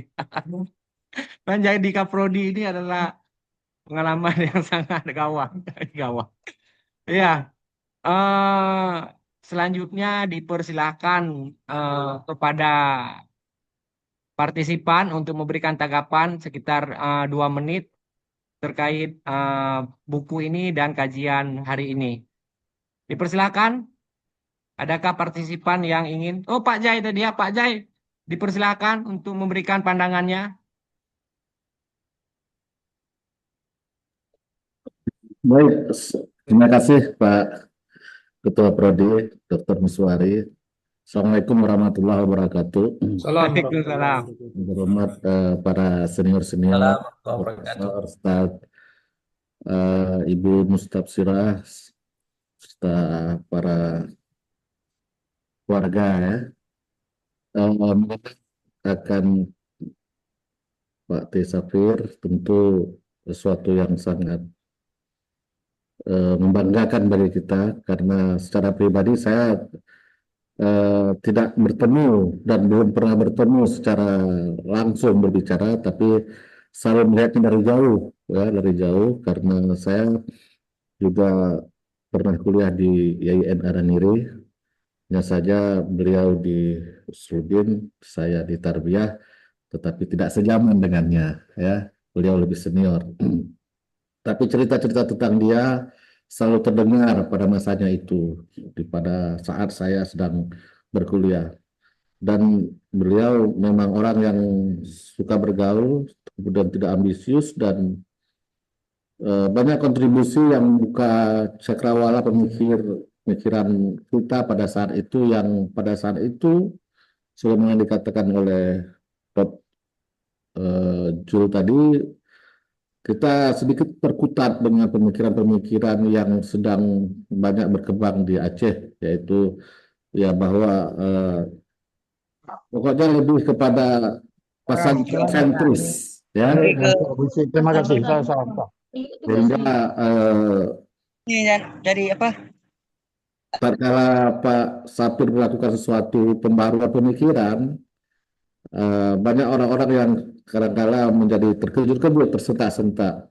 Tapi segalanya itu tetap kepada ingin mencari dan memberikan kontribusi yang terbaik bagi sebuah pemikiran pada saat itu. Maka terus terang pemikirannya memberikan sebuah pencerahan yang luar biasa kepada kami khususnya, dan sampai hari ini tetap menjadi semacam rujukan yang mungkin kita orang-orang kampus ini merasa sesuatu yang diberi semacam kebebasan untuk berpikir melalui cara-cara pikir yang mengingatkan kita kepada Pak Safir. Saya itu sebagai kata-kata yang memang berkesan dari Pak Safir. Saya tidak pernah bertemu secara nyata, tapi saya mengikutinya dari berbagai macam informasi-informasi yang berhubungan dengan beliau. Terima kasih. Secara demikian, saya kembalikan kepada Ketua Prodi Pak Silakan Pak. Assalamualaikum warahmatullahi wabarakatuh. Halo. Ya, terima kasih Pak Jai telah memberikan pandangan karena memang sebuah pelita atau cahaya itu tidak melulu harus berada pada jarak fisik yang terlalu dekat, tapi bagaimana cahaya itu bisa memberikan inspirasi bagi kita untuk menyerap daripada semangat yang dibawakan. Saya pernah mengedit buku Pak Jai juga ya, dan melihat bagaimana gaya pemikiran Pak Jai juga sebenarnya menuntut gaya apa istilahnya progresif ya. Tapi Pak Jai kayaknya banyak banyak ngerimnya ya. Eh, mungkin karena satu dan lain hal ya. Saya maklum juga karena memang kita juga faktor usia dan segala macam, termasuk saya ada apa sakit-sakit bawaan misalnya asam lambung dan segala macam. Ya kan, nanti kerepotan kita mengobati ya. Oke, ada chat ya dari siapa tadi? Dari Medan. Pak Hasan Bakti Nasution, Prof. Bukan Aceh itu. Pak Hasan Basri ya? Hasan Bakti Nasution. Oh, Assalamualaikum warahmatullahi wabarakatuh. Waalaikumsalam Prof. Namanya disingkat Prof. Silakan Prof. Baik. Assalamualaikum warahmatullahi wabarakatuh. Saya kira saya Prof. Jul ya, Zulkarnaini. Gimana DSN jalan? Alhamdulillah. Saya kira pertama saya menyampaikan bahwa beliau pernah sebagai murid dosen saya, dan beliaulah juga adalah seorang yang punya karakter ilmuwan menurut saya. Jadi beliau tidak segan-segan menyampaikan suatu pemikiran, dan ini seringkali dipahami mungkin oleh sebagian terlalu berani, tapi bagi saya karena juga punya latar belakang pemikiran Islam ya, saya kira memang ilmuwan seharusnya begitu. Terima kasih Ustadzku, guruku, tengkuku untuk semua ilmu yang diberikan. Saya yakin ini merupakan amal jariah, ilmun yuntafa'u bihi. Mudah-mudahan semangat beliau bisa memberikan inspirasi bagi kita untuk melanjutkan pengembangan ilmu-ilmu modern di masa akan datang. Amin. Ibu, dosa keluarga saya kira harus berbangga ya, banyak muridnya Bu. Ya. Mudah-mudahan suatu saat nanti jumpa di Banda Aceh dan mendapat salah satu bukunya. Baik, saya kira demikian karena waktunya terbatas. Terima kasih untuk pembawa acara, moderator yang memberikan saya kesempatan. Prof. Mudah-mudahan ya. Prof, saran dikit Prof, bagaimana menjaga kewarasan orang di Aceh supaya dapat mengembangkan pemikiran Islam progresif tapi tidak terkena asam lambung, Prof. Iya. Asam lambung itu biasanya ada obatnya tuh, Pak. Saya kira kajian-kajian seperti ini terus perlu kita laksanakan ya. Jadi itulah saya kira pelanjut dari semangat beliau. Saya kira karya-karya beliau kan banyak ya, nanti juga bisa kita bedah misalnya melalui pertemuan seperti ini. Kira gitu Pak, kasih. Baik Prof, terima kasih Prof. Atas masukannya. Ya, kami juga di sini yang di Aceh ini sedikit banyak dapat inspirasi juga dari Prof, baik melalui buku dan dari teman-teman yang banyak belajar di sana. Iya, iya. Mereka selesai S2 dan S3 di sana, mengembangkan pemikiran. Jadi Prof salah satu menjadi inspirasi di Aceh juga, Prof. Amin. Eh, Mudah-mudahan. Terima kasih, Prof. Dipersilakan kepada teman-teman para partisipan agar satu lagi mungkin atau langsung kepada Bu Mus ini untuk memberikan, kayaknya udah ya, kepada Bu Mus lah ya ini untuk memberikan pandangannya, memberikan apa sudut pandang eh atas buku, baik buku maupun kehidupan daripada eh, Bapak Safir. Pak Miswari, Pak Waspada Santing dari Makassar menunggu waktu diberikan. Ya Bu, Dari Makassar, Pak Waspada Santing. Itu yang raise hand tuh Pak Waspada Santing dari Makassar. Waspada Santri ya, ya raise hand. Mungkin Santing ya. memberikan kontribusi Silakan Waspada Santing. Waspada Santing. Prof. Waspada ya. Santing. Dipersilakan. Baik, makasih banyak Pak Moderator. Assalamualaikum warahmatullahi wabarakatuh. Waalaikumsalam. Warahmatullahi wabarakatuh. Terima kasih banyak Ibu Mus yang mengundang saya, dan terima kasih Bapak Ibu semua para profesor silaturahim kita hari ini. Yang mudah-mudahan silaturahim ini menjadi salah satu amal jariah almarhum. Amin. Beliaulah yang kemudian kita bersilaturahmi melalui proses bedah buku itu tadi.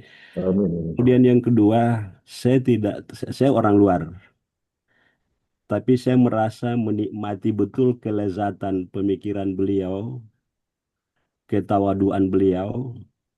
Selama kurang lebih 1 tahun saya di Aceh dalam rangkaian proses pemulihan pasca tsunami. Ya, kami relawan dari Makassar di Aceh 3 hari setelah tsunami.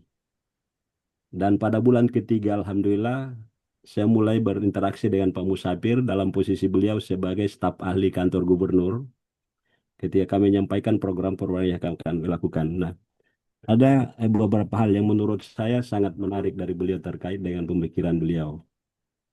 Biasanya banyak ilmuwan, banyak intelektual yang terjebak pada tataran perdebatan intelektual di langit-langit ilmiah. Tapi apa yang kemudian dibicarakan tidak membumi. Nah, itu yang menurut saya keistimewaan Pak Safir. Apa yang beliau harapkan, yang beliau perbincangkan, itu kemudian berharap bisa menjadi kenyataan. Nah, yang saya tuliskan dalam buku atas permintaan Ibu Mus, ada 2 hal misalnya yang bisa menjadi contoh. Betapa beliau mendambakan, betapa beliau risau dengan percaturan intelektual tapi tidak membumi. Ketika beliau mengajak saya ke samping kampus, hanya untuk sekedar menunjukkan tumpukan sampah yang ada di sudut kampus dekat Pascasarjana. Waktu itu tahun 2014, setelah peresmian Museum Tsunami. Lalu saya diajak makan siang, lalu diajak ke tempat itu. Lalu beliau hanya mengatakan, menurut Anda pantaskah ada tumpukan sampah berserakan di luar kampus, di dekat gedung ilmiah? Lalu yang kedua, ketika beliau menceritakan bagaimana kerisauannya, ada mahasiswanya yang bercadar tapi tidak pernah bicara kalau disapa. Sehingga suatu saat karena beliau penasaran, beliau memanggil mahasiswi itu, ya semula dia sangka mahasiswi karena bercadar pakai kerudung, ke ruangannya, lalu ternyata beliau laki-laki yang sengaja menggunakan cadar agar bisa duduk berdekatan dengan perempuan yang dia senangi karena takut ditolak. Nah, 2 contoh sederhana itu menurut saya menunjukkan betapa beliau berharap pikiran-pikiran beliau tentang bagaimana pemikiran keislaman itu bisa dibumikan, bisa betul-betul dilaksanakan, terutama di lingkungan kampus Sehingga kita tidak hanya berada di langit-langit ilmiah memperbincangkan sesuatu tanpa bisa kita bumikan. Nah itu Pak yang saya kenang dari beliau dalam eh, interaksi selama kurang lebih 1 tahun. Dari 2005 sampai akhir. Tapi walaupun ketika selesai proses aktivitas kemanusiaan kami dari relawan Makassar, saya pulang ke Makassar, tapi interaksi dengan beliau masih tetap jalan. Saya justru mendapatkan informasi bahwa beliau sudah mendahului kita ketika menerima pesan dari Ibu Mus bahwa pada bulan Mei tahun lalu kalau tidak salah, ya, ketika itu kalau tidak salah saya mengirim pesan ucapan Idul Fitri yang selalu saya lakukan setiap tahun dengan beliau. Tapi kemudian Ibu Mus menjawab, beliau sudah mendahului kita. Itu buat saya kabar yang mengejutkan, ya, sekaligus walaupun saya interaksinya tidak terlalu sering dengan beliau, tapi cukup merasa kehilangan. Dan mudah-mudahan pemikiran-pemikiran beliau itu bisa menjadi warisan berharga buat kita semua, sehingga menjadi amal jariah buat beliau. Mudah-mudahan nanti ketika buku kedua yang tadi, ya buku selanjutnya yang tadi clue-nya sudah disebutkan oleh Pak Dr. Miswari, itu bisa kita bedah lagi seperti ini. Makasih Ibu Mus, makasih Pak Moderator. Assalamualaikum warahmatullahi wabarakatuh. Waalaikumsalam. Waalaikumsalam warahmatullahi wabarakatuh. Terima kasih Prof atas perspektif pandangannya tentang keteladanan yang dari Pak Safir, juga semangat dari beliau. Memang tuntutan untuk menjaga ya atau merawat dan mengembangkan modernisasi pemikiran ini adalah suatu yang berat, dan alhamdulillah Pak Safir telah melakukan tugasnya dengan sangat baik, dan ini sangat sulit untuk kita ikuti. eh, saya akui sangat sulit ya untuk kita ikuti, apalagi misalnya izin Prof, ini di Aceh juga eh, perubahan-perubahan sosial yang terjadi juga terkadang tidak menentu begitu, sehingga membuat kita mengalami banyak tantangan yang lebih kompleks dalam menjalankan amanah pengembangan pemikiran dan pencerahan pemikiran keislaman ini, Bro. Baik, Turki, Turki dimintakan. sudah menunggu. Halo? Turki Ya, sudah menunggu Pak Meswari. ya Bu Mus. Ini kami pun udah dihidupkan musik, ini udah susah nih. Waduh. Tapi musiknya Ya, Islami, mau gimana kita nanti dimarahin karena Islami. Ya, Wanti Zahratul Aini dari Turki sudah menunggu. Ya, silakan Bu Wanti dari Turki. Tanpa Ibu kami tidak dapat merasakan internasional. Silakan pandangannya. Sekitar 3 menit atau 4 menit begitu. Silakan Ya, Bu. Assalamualaikum warahmatullahi wabarakatuh. Terima kasih sebelumnya atas kesempatannya. Perkenalkan, saya Wanti, keponakannya Pak Safir. Kebetulan saya sekarang sedang bekerja sebagai dokter di Kota Bursa di Turki. Pak Safir, atau kalau kami para ponakannya panggil beliau dengan sebutan Pak Wah. Kalau boleh saya bercerita sedikit, Wanti sudah tinggal dan diasuh oleh Pak Wa dan Bunda dari 2004. Tahun 2004 setelah kedua orang tua Wanti menjadi korban tsunami 2004 yang lalu. Semenjak itu kehidupan sehari-hari, kelanjutan pendidikan, semuanya jadi bergantung kepada Pak Wa dan juga Bunda. Semenjak Wanti tinggal bersama beliau berdua, menurut Wanti, Pak Wa dan Bunda ini adalah orang yang adil. Kenapa? Karena mereka sama sekali tidak membeda-bedakan tiga orang ponakan yang mereka asuh dengan anak-anak mereka sendiri. Di rumah, Pak Wa juga mengajarkan dan beliau sendiri mempraktekkan bahwa laki-laki dan perempuan itu punya tanggung jawab yang sama dan harus bisa bekerja sama. Mungkin kalau bukan Pak Wa dan Bunda orangnya, Wanti sebagai anak asuh minta izin kuliah ke luar negeri, ngambil jurusan kedokteran pasti sangat sulit dibayangkan. Tapi alhamdulillah Pak Wa dan Bunda sangat-sangat memprioritaskan pendidikan. Bahkan dengan kecerdasan beliau, dana peninggalan orang tua Wanti bisa Pak Wa dan Bunda olah hingga dapat membiayai pendidikan Wanti sampai Wanti lulus dari perguruan tinggi.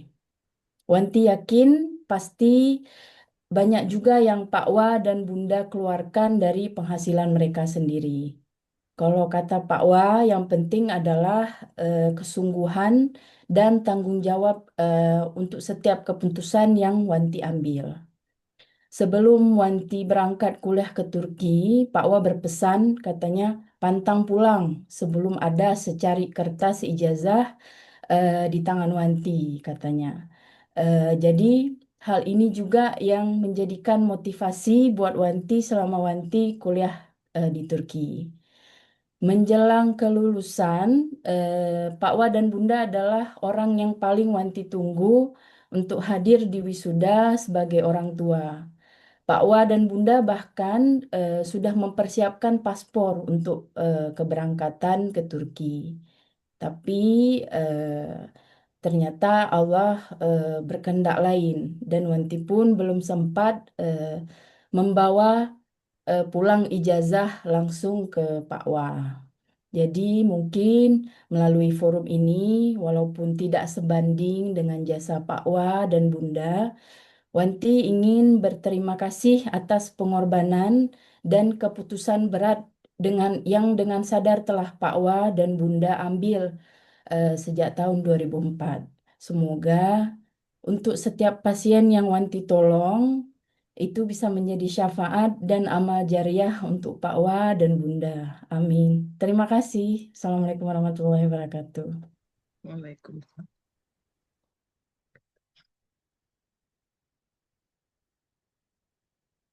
Saya mengedit juga termasuk tulisan Wanti ya.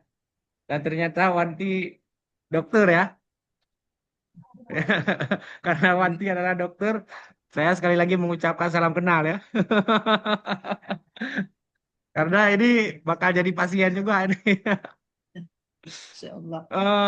Terima kasih. Saya sangat terharu membaca tulisan Wanti ya. Gaya menulisnya pun sangat ini ya, emosional dan ekspresif begitu ya. Tulisan Pak Wa gitu ya, langsung gitu ya. Dan bercerita tentang bagaimana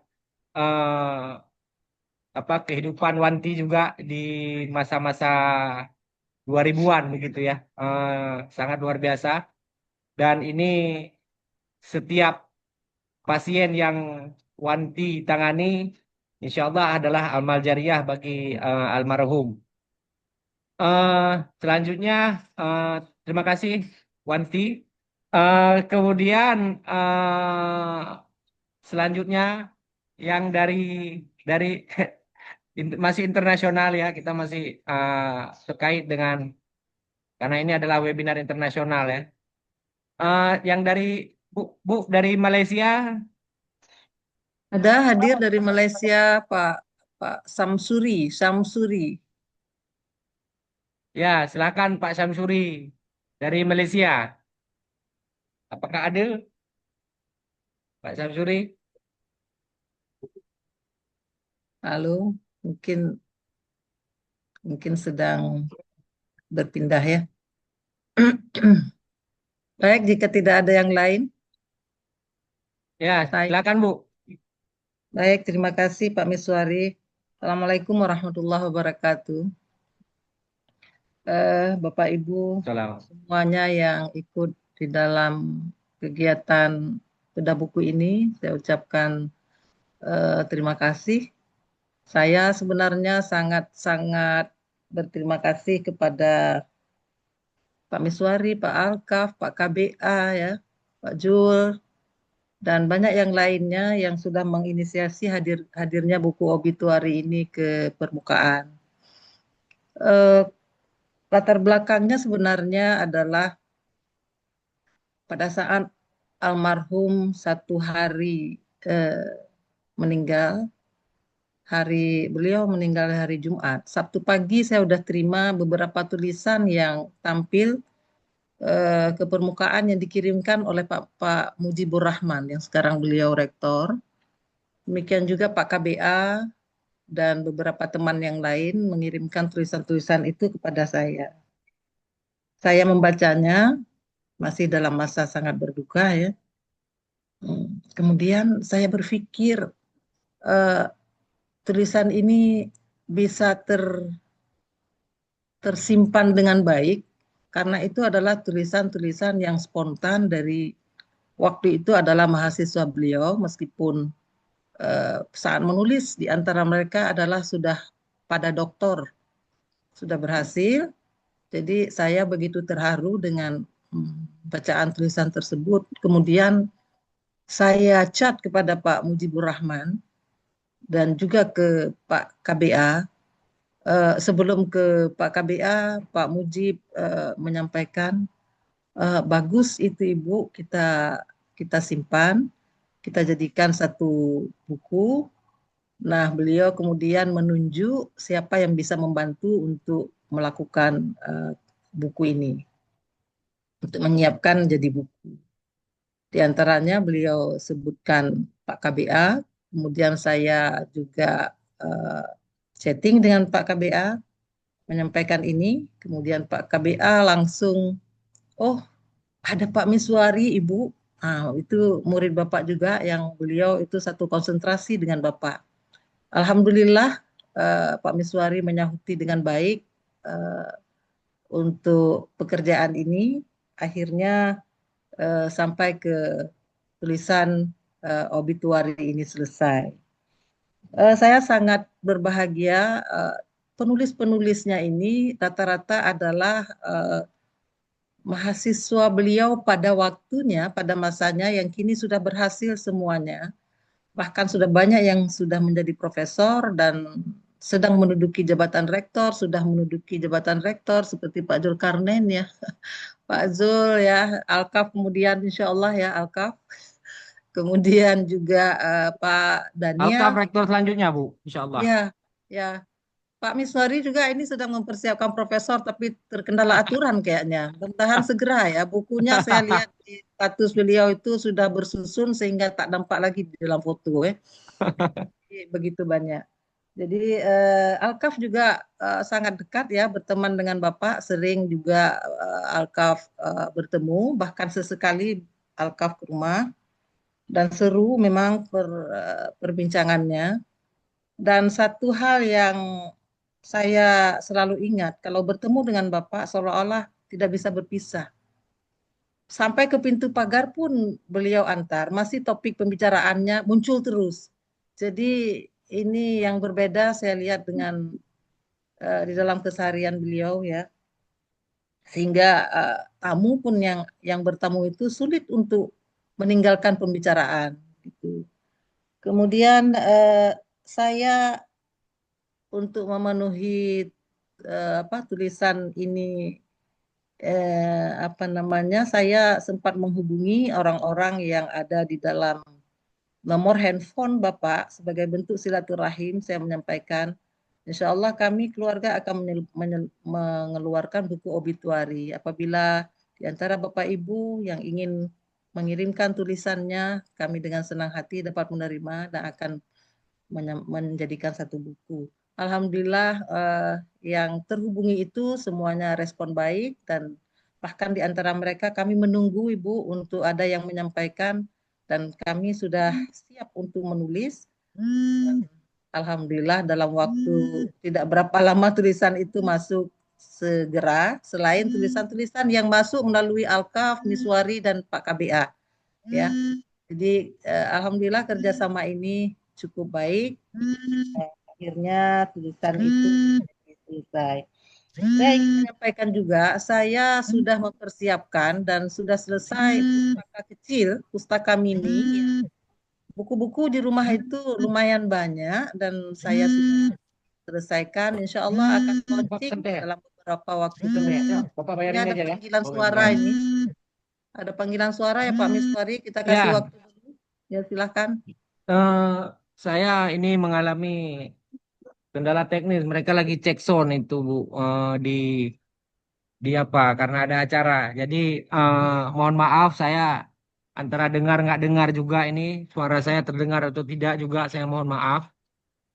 Mungkin demikian ya pandangan tadi dari Bu Mus dan dari para keluarga, dari rekan dan partisipan Saya lainnya. ingin Pak Miswari, saya ingin menyampaikan terima kasih yang tak terhingga kepada semua penulis. Setelah saya hitung itu kurang 1 dari 60 orang penulis di dalam buku. Jadi ada 59 penulis yang tadi malam saya sempat menghitung. Saya ucapkan terima kasih atas partisipasinya, tulisan-tulisannya. Semoga tulisan ini juga menjadi amal jariah buat beliau-beliau yang sudah menulis dan buat almarhum yang sudah mendahului kita. Semoga amal jariah ini terasa kepada beliau dan bermanfaat untuk banyak masyarakat dan umat. Saya kira terima kasih Pak Miswari atas inisiasi ini berhasil hari ini. Saya atas nama keluarga menyampaikan barakallahu fikum, jazakumullahu khair. Wassalamualaikum warahmatullahi wabarakatuh.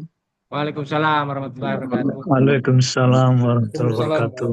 Ini memang obituari yang diidekan oleh para murid mungkin ya rekan daripada almarhum. Tetapi dengan adanya dukungan Bu Mus dan Bu Mus punya partisipasi yang sangat penuh dengan ini, makanya ini bisa terjadi. Kalau ide mungkin ya dari teman-teman, kemudian ketika ini terjadi, Bu Mus punya peran yang sangat aktif karena tanpa keaktifan dari pihak keluarga ini akan mengalami banyak sekali kendala saya kira. Tidak akan terorganisir sebagus ini. Dan makanya saya katakan obituari ini adalah satu bagian daripada kajian penting dalam perkembangan pemikiran Islam di Aceh khususnya, dan bahkan dia berkontribusi terhadap bagaimana perkembangan pemikiran Islam di Indonesia yang memang telah memberikan keresahan pada kita karena belakangan ini dia mengalami stagnansi. Dan saya juga baru tahu ternyata jumlah penulisnya adalah 59 orang ya, karena memang tidak terasa ya waktu kita mengedit pertama awalnya sekitar 25 orang ya, bertambah sedikit bertambah hingga ternyata memang 59. Saya sendiri belum hitung sebenarnya. Baiklah. Itu dari Malaysia kayaknya itu tadi udah minta tuh Pak. Ya. Dari Malaysia udah minta waktu. Mohon ya diberikan. Silakan. Ini terakhir ya. Karena Assalamualaikum warahmatullahi wabarakatuh. Ya silakan Pak Syamsuri. Ya minta maaf lah tadi saya sebenarnya tidak paham macam mana nak on-kan dia punya videonya dan juga suara. Tadi saya minta tolong anak saya. Maklumlah saya tak pandai sangat tentang ni yang itu video konferensi ini semua ni. Okey, terima kasih banyak-banyak. Saya Muhammad Syamsuri Ismail daripada Kelang, Selangor, Malaysia. Kami pertalian keluarga kami ini dihubungi oleh oleh saudara kami daripada Aceh lah. Tapi dia bermasyarakat di Jakarta, Abang Khalid. Kami datuk kami Haji Hamzah. Sama dengan datuk monyangnya kepada Mutafsirah Ibrahim ni adik-beradik. Jadi Haji Hamzah ni telah bermusafir ke Malaysia lalu berkeluarga di sinilah. Jadi pertalian ni sangat tambah erat lah apabila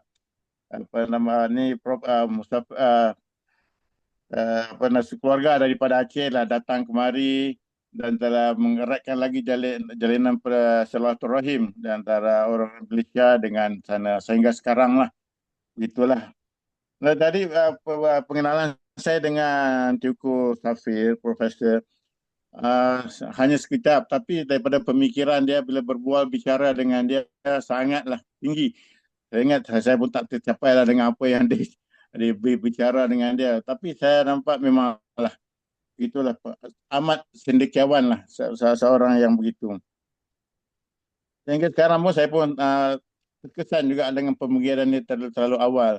Karena belum sempat lagi saya datang ke Aceh menziarahi beliau, beliau telah pergi.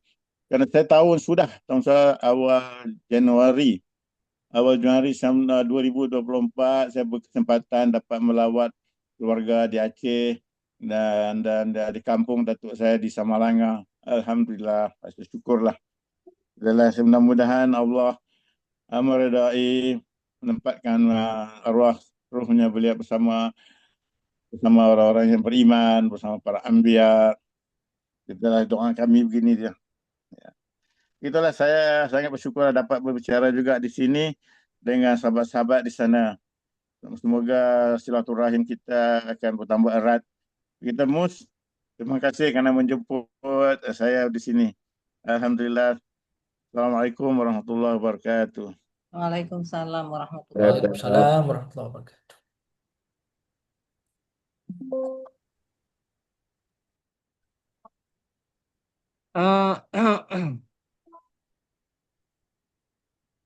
Terima kasih Pak Samsuri yang telah dari Malaysia Sama-sama.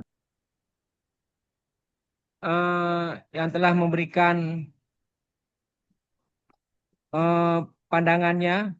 Saya ini video kok nggak nampak saya lagi ini. Nampak, kami nampak Pak Miswari. Ya? Kami nampak melihat Pak Miswari. Iya. Ya.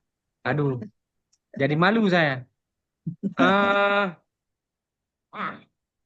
Terima kasih kepada Pak Samsuri dari Malaysia. Mungkin ini bisa diakhiri dengan tanggapan ulang, refleksi ya, sekitar 2-3 menit dari para pembicara yang diawali secara berurutan tadi oleh Bapak Alkaf, kemudian Profesor Apridar dan Profesor Zulkarnaini.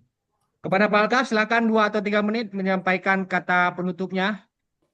Ya, saya kira bahwa Pak Safir adalah boleh disebut sebagai peletak dari pemikiran progresif Islam di Aceh kalau kita hendak mengurutkan beberapa nama.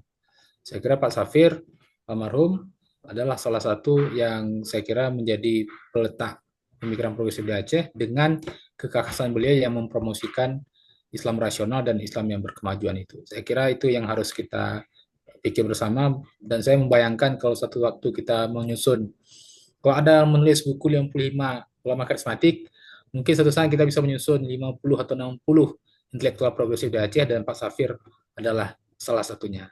Dan mungkin berada di urutan teratas bersama nama-nama lain seperti Prof. Hashimi dan lainnya. Saya kira itu saja refleksi dari saya. Miswari, terima kasih. Saya kembalikan. Ini refleksi super singkat ya dari Bung Alkaf, karena beliau pernah berkata kepada saya di warung kopi, seperti beliau menulis ya, kalimat efektif itu adalah kalimat yang tidak berbelit-belit, yang pendek gitu ya. KBA juga pernah bilang sama saya di Banda, katanya kita dia bilang saya pokoknya ngomongnya nggak lama gitu, mungkin mengkritik saya juga ya kalau presentasi itu lama-lama. Kalau saya bilang ingat, kalau KBA bilang kok lupa, ada apa itu? Ya, selanjutnya mungkin kepada Profesor Apridar bisa memberikan kalimat penutup.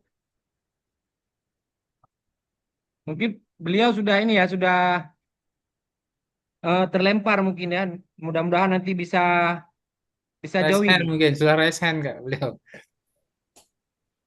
Ya, berarti kita langsung saja kepada Profesor Zulkarnaini untuk memberikan refleksi penutup dari acara kita ini. Dipersilakan kepada Bapak. Ya, terima kasih. Saya kira ini istilah the lonely liar.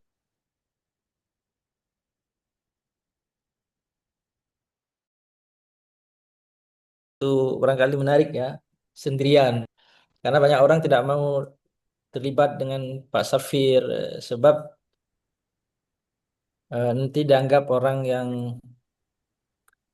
jalan di garis sendiri ya, di luar garis pemikiran keagamaan yang utama, yang umum.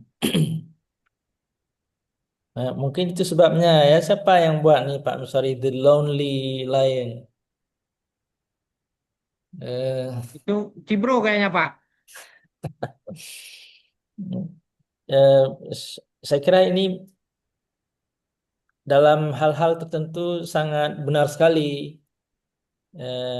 Jadi Lion ini berjalan sendiri. Pak Safir sering berjalan sendiri dalam konteks tertentu. Jarang intelektual di Banda Aceh atau di YN yang mau mengaitkan dirinya dengan Pak Safir. Karena kalau mengaitkan diri dengan Pak Safir jadi lonely. Nah,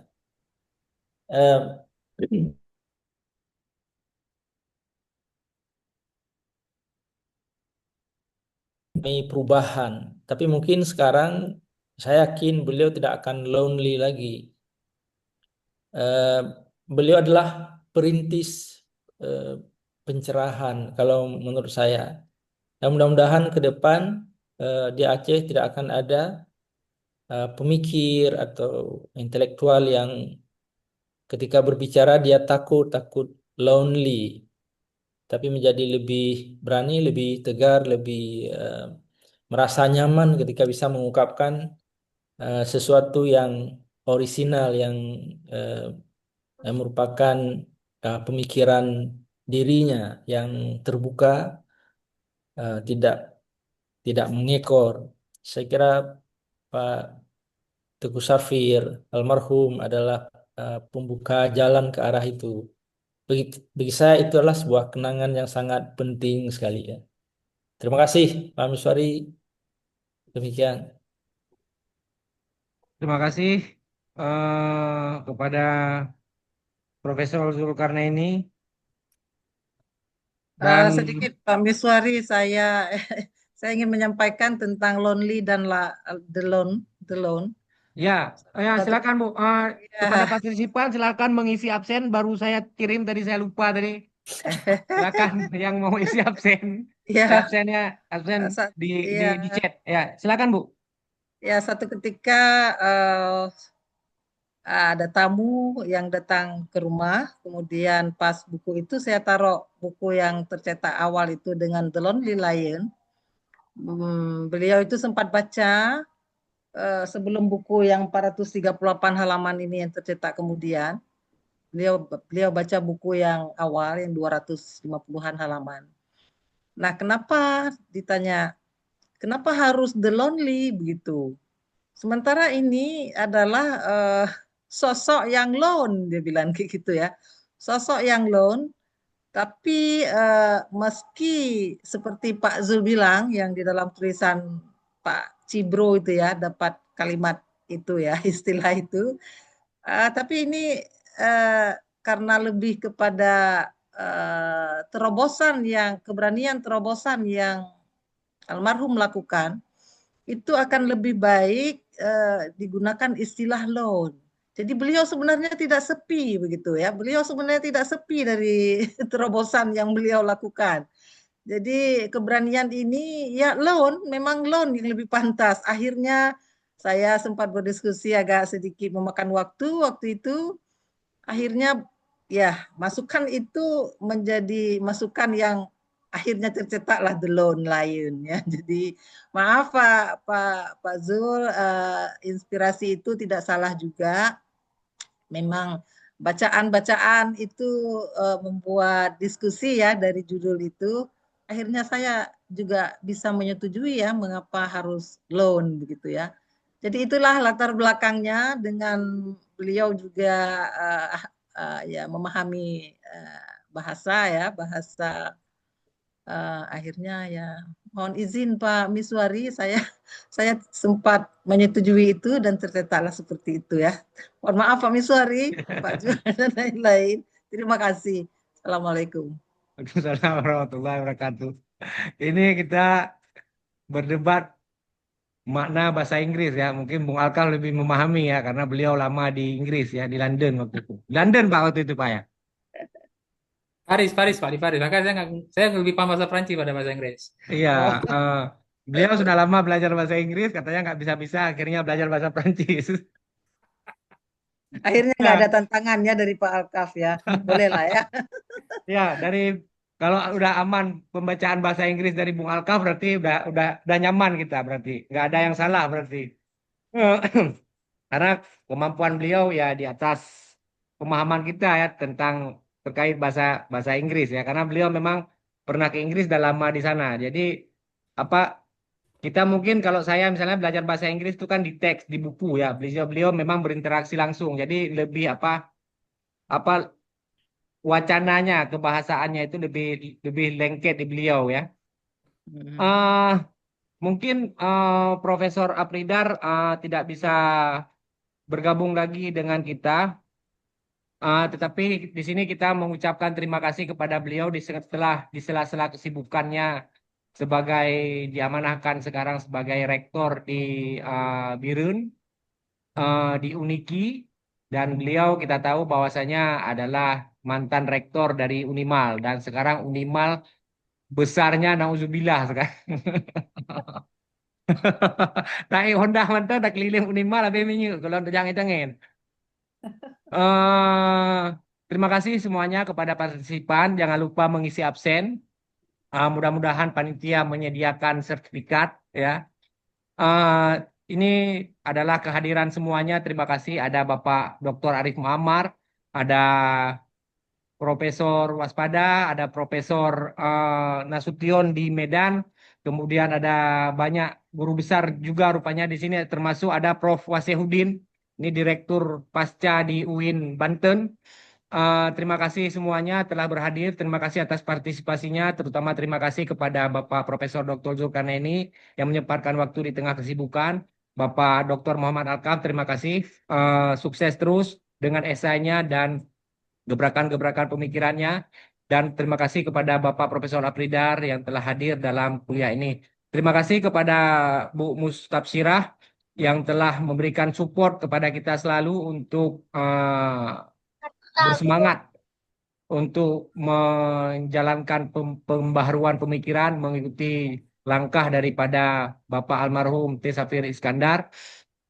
Eh, Terima kasih semuanya. Semoga segala kebaikan daripada Pak Safir diterima di sisi Allah dan amal-amal kebaikannya itu menjadi jariah bagi beliau. Terima kasih semuanya. Eh, Billahi taufiq wal hidayah. Assalamualaikum warahmatullahi wabarakatuh. Waalaikumsalam. Waalaikumsalam warahmatullahi wabarakatuh. Waalaikumsalam warahmatullahi wabarakatuh. Pak Miswari. Terima kasih semuanya telah berpartisipasi. Saya mohon maaf karena ini suara masih masih polusi. Terima kasih, Bu. Terima kasih semuanya, Pak Wasihudin juga terima kasih. Saya baru melihat Sama-sama Bapak. Bunda. Ya, Mudah-mudahan silaturahim terus amin. jaga. Ya, salam sehat selalu. Amin. Amin. Mustabsirah atas kiriman bukunya. Ya, makasih Pak Cibro atas tulisannya. Pak Cibro sekarang di mana Pak Cibro? Di Prodi apa? Utuh beliau utuh. Prodi apa Pak Ramli? Prodi Pengembangan Masyarakat Islam. Pengembangan Masyarakat Islam ya. Dakwah ya, dakwah. Pak Wasihudin pernah di Banda Aceh, Pak? Oh, sering Bu. Sudah 7 kali saya di Banda Aceh. Kemarin terakhir habis sesi di S2 Langsa. Oh, asesor Pak ya. Iya. Terima kasih Prof. Ya Allah, selamat Wasihudin. Pak. Ya, sama-sama Pak. Tuh. Ya. Sampai jumpa semuanya. Semuanya. Ya.